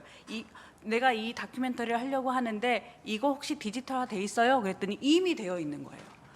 그러면서 한다고만 하면 넣어줄게 하면서 선배가 저한테 전달을 해주시더라고요. 그런데 그 선배도 어느 날 갑자기 위인이어서가 아니라 광주 지역 사회가 다 그렇게 하도록 힘을 이제 이미 모아주셨기 때문에 저는 지금까지 올 수 있다고 생각하거든요. 그래서 이제는 이만큼 온 것도 대단하니, 저는 정혜경 선생님이 정답에 가까운 말씀을 제가 다큐 촬영할 때부터 하고 계셨어요. 지금부터 그걸 해야 돼요. 그래도 10년이 걸려요. 하셨거든요. 그래서 우리는 지금 이거를 출발을 해야 됩니다. 너무 좋은 자료들이 있으니까. 예, 이상입니다. 예, 역시 또 좋습니다. 혹시 또 좋은 의견 있으시면, 예, 선배님. 저는 광주 학생 독립운동 기념사업회 100주년 기념사업 준비위원장을 맡고 있는 최철입니다. 저희가 2029년이 100주년이기 때문에 지난 월요일 날 100주년 준비 발대식을 했고, 그다음 10일 날은 6월 10일인데 6월 10일이 60항쟁도 있지만 60만세시 사건이 있어서 서울에 올라가서 60만세 시위 기념식을 두 가지를 했어요. 제가 한 게 아니고 저는 참여만 했는데, 정부에서 국가보훈부에서 한 기념식을 중앙고등학교에서 했고 10시에, 11시에는 천도교 본부에서 기념사업회 주관으로 기념식 두 가지를 참석을 했고, 어제는 세미나가 있어서 거기 참석을 했습니다. 그래서 그걸 쭉 지켜보고 저희들도 준비하고 하면서 느껴지는 게, 혹시 강은순 과장님 저기 시장님이 얼마 전에 그런 말씀을 하시던데 5.18 행사 전에 그 자리를 했을 때 광주에 역사관 짓기로 했다고 얘기를 하시는데 혹시 그런 건가요? 그거 같은 경우는 아마 이번에 공약으로 네. 해서 문화체육실 쪽에 강주의 그 민주역사관으로 해서 아마 그게 할 수 있습니다. 그 부분이. 예, 지역별로 전국의 한 3개 지역을 구미 같은 경우는 산업박물관 이런 식으로 기념관, 강주는 이제 민주를 대표해서 기념관 역사관. 이런 식으로 역사관 이런 식으로 해가지고 3군데를 이렇게 지정해서 하는 것 같습니다. 그 부분은. 그래서 5.18 행사 전에 5.18 관련해서 좀 한 30명 정도 모여서 시장님하고 얘기하는 과정에 시장님이 역사관을 짓기로 했다라고 한 말씀을 해서 내가 지금 물어본 거고요. 그거하고 조금 결이 좀 다릅니다만은 제가 그래서 이 100주년 기념사업 준비를 하면서 서울에 있는 서울시 역사박물관 그리고 광화문에 있는 대한민국 역사박물관 쭉 이렇게 좀 둘러보기도 했고 앞으로도 좀 더 봐야 될 게 좀 많이 있더라고요. 그래서 지금 제가 그렇게 관심을 갖고 있으면서 오늘 이렇게 그래서 지금 여기 나왔는데 아까 노성태 원장님 말씀하신 얘기 중에 제일 마지막 부분에 동학농민혁명과 한마르병, 광주학생 독립운동, 4.19 혁명, 5.18 민주항쟁 저희들도 이렇게 이제 똑같이 결을 같이 갖고 있습니다. 다시 말해서 광주는 5.18의 도시인데 광주학생 독립운동 기념사업회 입장에서 보면 지금까지 너무 말하자면 소외돼 버렸다. 광주학생 독립운동은 정부 독재 정권에서는 좋아하지 않는 일이었어요. 예, 그렇습니다. 그래서 뭐 학생날도 폐지했다가 뭐 다시 했다가 그런 여러 가지 곡절을 겪어서 아까 치면 원장님이 지금 여기는 한 100평 있으면 되겠다고 그러셨잖아요. 제 개인 생각입니다. 개인 의견이. 예, 개인 생각. 그래서 제 생각은 한 600평 정도 해서 여기 100평 정도 하시고 저는 동학농민혁명이나 한마르병이나 이걸 종합적으로 같이 갖춰야 되지 않느냐 좀 이런 생각을 좀 가지고 있어요. 그래서 앞으로 논의가 좀 어떻게 될지 모르겠지만 요것은 같이 협의를 해서 힘을 합쳐서도 할 수 있는 일이 아니겠느냐 그런 생각이 들고 또 하나 참고로 어제 60만 세 시에 가서 보니까 그 사람들은 광주 학생 독립운동보다도 더 소외를 받아가지고 기념식 2022년부터 시작한 거예요. 60만 세 시의 주동자들이 조선공산당 출신이어가지고 아예 행사도 하지 못했었고 그래서 국가보훈부 기념식장에서 좀 약간 소동이 있었어요. 저 보훈부 장관이 나와가지고 인사말 하려는데 그 유족회에서 굉장히 항의를 좀 했는데 그 보훈부 장관 그 사과하지 않더라고요. 그래서 굉장히 좀 시끄럽고 그랬습니다만 그건 여담이고 그래서 저희들 광주학생 독립운동 기념사업회에서도 100주년을 맞이해서 준비하려고 하는 것과 제가 볼 때는 좀 가까이 일치하는 부분이 있다고 생각을 해서 앞으로 좀 같이 협의하고 좀 그랬으면 좋겠다 싶습니다. 예, 아주 좋은 의견이십니다. 혹시 그 노 원장님 그 부분에서 간략하게 멘트 좀 해주십시오. 이제 우리 지역이나 다른 지역과는 달리 항일 독립 민주화 운동이라고 하는 시대 정신을 늘 앞장서 왔다 하는 건 다 이제 공지의 사실이고요. 그래서 몇 년 전부터 우리 시장님하고 우리 지역에 이런 역사관 건립 얘기가 있었는데 좀 잘 되어 오지는 않았거든요. 근데 저는 강제동원 역사관하고는 조금 구별돼야 될 것 같아요. 강제동원 역사관은 조금 적게 아담하게 이 정신을 살리는 어떤 단품으로 만들어져야 될 것 같고 그리고 아까 정혜경 박사님이 얘기하셨던 세계 문화유산까지 가는 나머지 강주가 품어왔었던 항일 독립운동의 역사는 별도의 역사관에서 함께 갈 필요성이 있다. 저는 그렇게 생각을 합니다. 앞으로 이제 그런 부분들은 계속적으로 논의 과정 속에서 약간 개탕이 좀 채지지 않을까 하는 그런 생각이 듭니다. 또 다른 분, 강 과장님 간략하게 좀 말씀해 주십시오.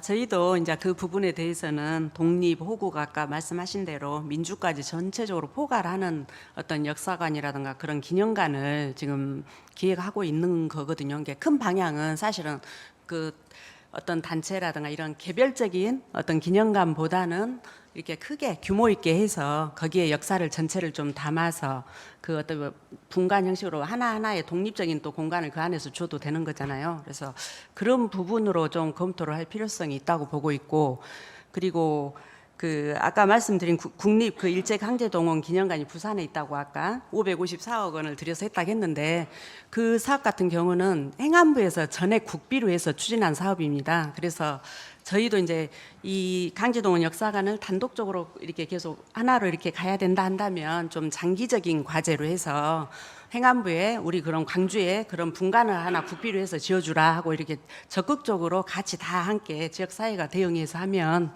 가능하지 않을까도 생각합니다.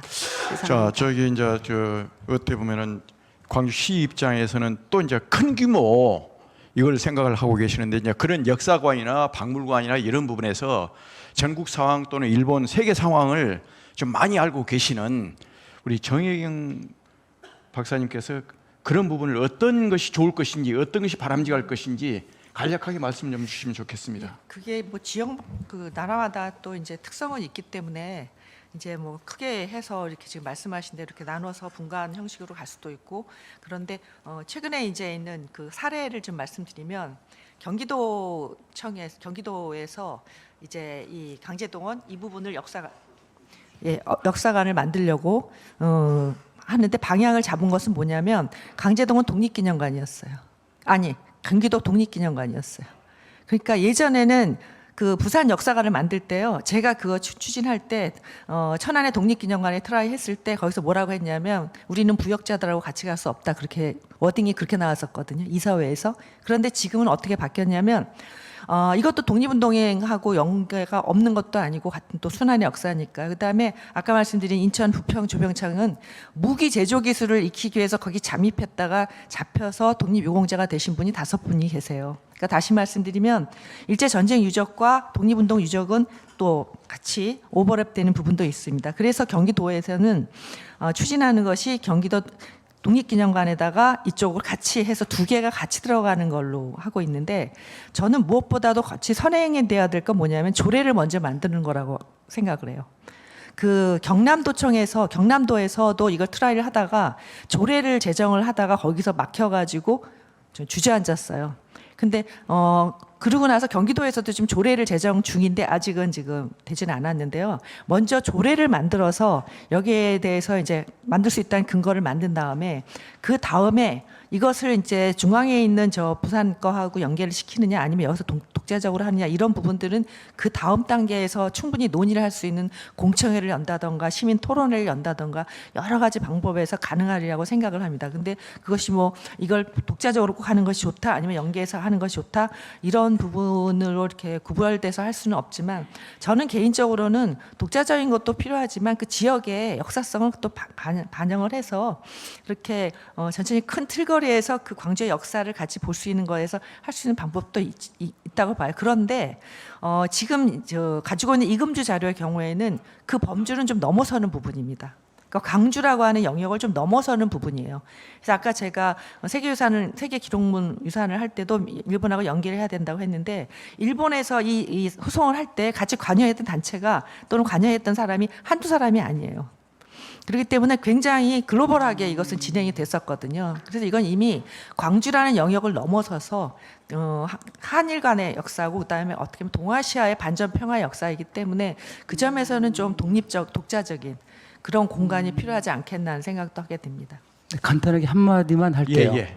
지금 강제동원 역사관 부산은 이제 국가적 차원에서 만들어진 거고, 그리고 강제동원이라고 하는 게 이제 보편적인 거잖아요. 대한민국 전역에서 이루어졌던. 근데 이금주 역사관이라고 해도 좋고, 이금주 할머니가 메인이 된 우리 지역만이 생산해낸 항일, 독립, 뭐 민주 인권의 역사라고 하는 게 있는 거잖아요.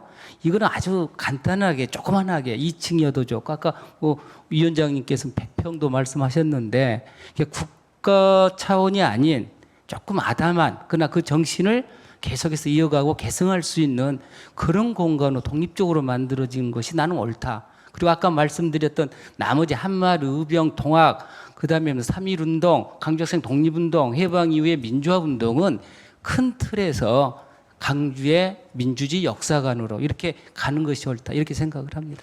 예, 앞으로 이제 그런 부분들은 많은 논의 속에서 조금씩은 좀 정리가 될 것 같습니다. 그리고 오늘 지금 또 일본에서 직접 오신 선생님이 계시고 또 이런 역사에 대해서 많은 자료와 또 이 경험을 가지고 계신 이 다케우치 선생님께서 간략하게 우리의 이 토론회라든지 또 우리 역사관 만드는 부분에 대해서 어떤 생각을 가지고 계시는지 간략하게 좀 들어보기로 하겠습니다. こんにちは。竹内康人と言います。皆さんの討論に敬意を表します。私は歴史の研究者で3年前から全裸南道からの動員について広州の市民の会の事務所で太平洋戦争犠牲者公衆遺族会の資料を閲覧して研究しています。また研究成果を市民の会に提供してきました。 네, 여러분 안녕하십니까? 강제징용 연구자 타케우치 야스토라고 합니다. 먼저 여러분들의 토론의 경의를 표하고 싶습니다. 저는 역사 연구자로서 3년 전부터 전라남도에서의 강제 동원에 대해서 광주의 일제 강제 동원 시민 모임 사무실에서 태평양 전쟁 피해자 광주 유족회 자료를 열람하고 연구하고 있습니다. 또한 연구 성과를 일제 강제 동원 시민 모임에게 제공을 하고 있습니다. 広州には太平洋戦争犠牲者遺族会と、それから日程強制動員市民の会の三菱との裁判に関する支援活動の資料が残されています。被害者やその遺族が高齢化する中で、強制動員の記憶と、それから尊厳回復の活動を示す、その活動を継承する方法が求められていると思います。 日程強制動員市民歴史館の建設はそのための手段の一つだと思います。 네, 광주에는 태평양 전쟁 피해자 광주 유족회, 그중에서 광주 천인 소송과 일제 강제 동원 시민 모임에 의한 미쓰비시와의 재판의 지원 활동 자료가 많이 남아 있습니다. 피해자 그 유족이 지금 현재 고령화가 되고 있는데요. 강제 동원의 기억과 그분들에 대한 존엄 회복의 활동을 계승하기 위한 방법이 매우 절실히 요구되고 있습니다. 그리고 일제 강제 동원 시민 역사관의 건립은 그를 위한 수단 중 하나라고 저는 생각하고 있습니다. 広州遺族会の会長だったイ・クムジュ氏が収集保管してきた遺族会1300人ほどの資料は、裁判での訴状、それから陳述の書類など、日本による強制動員被害の実態を示す非常に貴重な資料だと思います。また、市民の会の資料は、この遺族会の活動を継承し、2018年の大法院判決の獲得からその判決の実現を目指す市民活動の歴史を示すものであり、植民地主義の克服を目指すものだと思います。 네, 광주 유족회 회장이셨던 이금주 선생님께서 수집하고 보관하고 계셨던 유족회 약 1,300명 가량의 자료는 이 재판에서 소송과 진술 서류 등 중심으로 하여 일본에 의한 강제 동원 피해의 실태를 보여주는 귀중한 자료들입니다.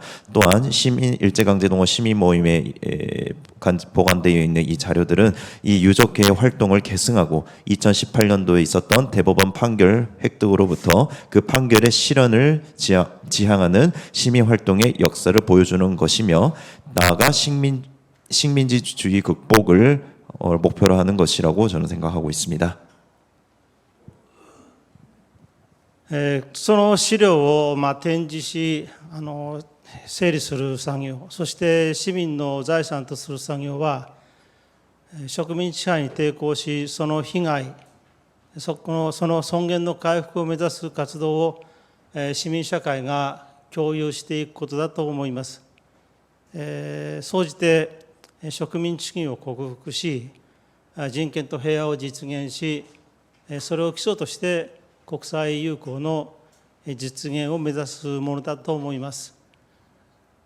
イ・クムジュ氏のお墓遺体の上に土が落とされている場面がありました。人々の思いを決して忘れることなく歴史を継承していきたいと思います。 네, 이러한 자료를 정리하고 전시해서 시민의 재산으로 하는 작업은 식민지 지배에 저항하고 그 피해, 존엄의 회복을 지향하는 활동을 우리 시민사회가 공유하는 일이라고 생각합니다. 이를 통틀어 식민지주의의 극복, 인권과 평화의 실현, 이를 기초로 한 국제 우호 관계의 실현을 지향하고 있습니다. 나아가 이금조 선생님의 어떤 연구를 통해서 그동안 실추했던 명예를 다시 회복하고 싶습니다.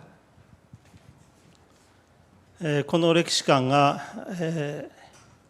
友好と平和の実現のですね、拠点として活用することが求められていますし、今回の討論会がその第一歩となることを期待しています。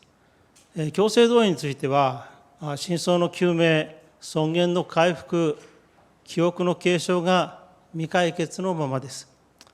今、世界は植民地主義と人種差別、権威主義を克服できずに戦争を拡大し、その中で公衆での植民地主義を克服するという活動、そしてそれを示す歴史館の建設がですね、今進んでいるいわゆる光の革命の光を受けて、強制動員問題の解決をしていく力となっていくことを望みます。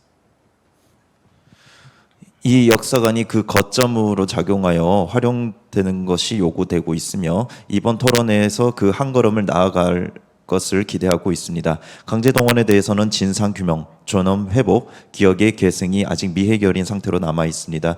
지금 온 세상이 식민지주의와 인종차별 그리고 권위주의를 극복하지 못하고 전쟁을 확대하고 있는 가운데 광주에서의 식민주의의 극복 활동과 이를 나타내는 역사관 건설이 진행되는 이른바 빛의 혁명을 이어받아 강제 동원 문제 해결로 나아가는 힘이 될 것을 저는 간절히 바라고 있습니다. 이상입니다. 예, 감사합니다. 예, 감사합니다. 다케우치 선생님 감사합니다. 많은 분들의 의견이 다 일치되듯이 광주 시민단체 또는 이 일제 강제동원 시민 모임에서 제기를 하고 또 많은 자료를 또 가지고 있고 국가기관에서 정부기관에서는 공간 제공하고 하는 것으로 해서 어느 정도 좀 정리가 되고 있는 것 같습니다. 그래서 어떻게 보면은 우리가 민주역사관 여기에 버물려서 넣으려고 생각하지 마시고 이건 독립적인 특수 박물관 또는 특수 역사관으로 그렇게 지금 많은 시민들이 요구를 하고 있기 때문에 그렇게 가는 게 좋겠다 생각하고 시에서 또는 시의회에서 뒷받침이 되고 있고 특히 이제 시와 시의회에서 약간 나태할 때는 이제 언론에서 받쳐가지고 모든 작업이 된다면 나는 모든 게 다 될 것이다 생각합니다. 여러분 그게 가능하시죠? 자, 그러면 오늘 토론은 이 정도로 마치는 것으로 하고 마지막에 이구원 대표님 간략하게 좀 이야기 좀 해주시기 바랍니다. 저기 질문이 노성태 선생님 계셨는데 그 질문보다는 그것을 제가 굳이 지금 답변할 필요는 없고 그냥 저는 저기 그 홍준선 그 PD님께서 말씀하실 때 저도 모르게 그 오늘 토론에 꼭 이금주 의원님 얘기를 하려고 한 건 아니었었는데 왠지 울컥하게 분위기를 잡으셔가지고 그리고 이제 그 정혜균 과장님이 저는 사실 좀 그렇게 생각을 못했습니다만 이금주 그 광주 유적회 기록물에 대한 그 역사적 그 무게를 다시 한번 그 강조해 주셔서 정말 광주 그 책문화 역할이 적지 않구나. 또 그리고 그 쉽지 않은 길이지만 대단히 그 희망을 품고 달려갈 만한 일이구나 하는 생각이 좀 듭니다. 광주시의 분발이 좀 필요한 것 같습니다. 네. 아이고 좋은 의견입니다. 정혜균 과장님 말씀하시던 박사님 말씀하신 대로 그 유네스코 등재하는 데는 제가 좀 노하우가 좀 있거든요. 그러니까 다시 한번 그 부분을 좀 촉발을 해서 광주에서 세계 기록유산이 또 하나 더 나올 수 있게끔 이제 역사관이 만들어진 후에 가능하잖아요. 이 역사관 만들어지면 그 이후에 3, 4년 내에 세계 기록유산 등재하는데 우리 약속하겠다. 그렇게 말씀을 드리겠습니다. 자, 오늘 토론회는 이 정도로 마치는데 어쩌겠습니까? 예, 그러면 토론을 이 정도로 마치는 것으로 하겠습니다. 수고하셨습니다.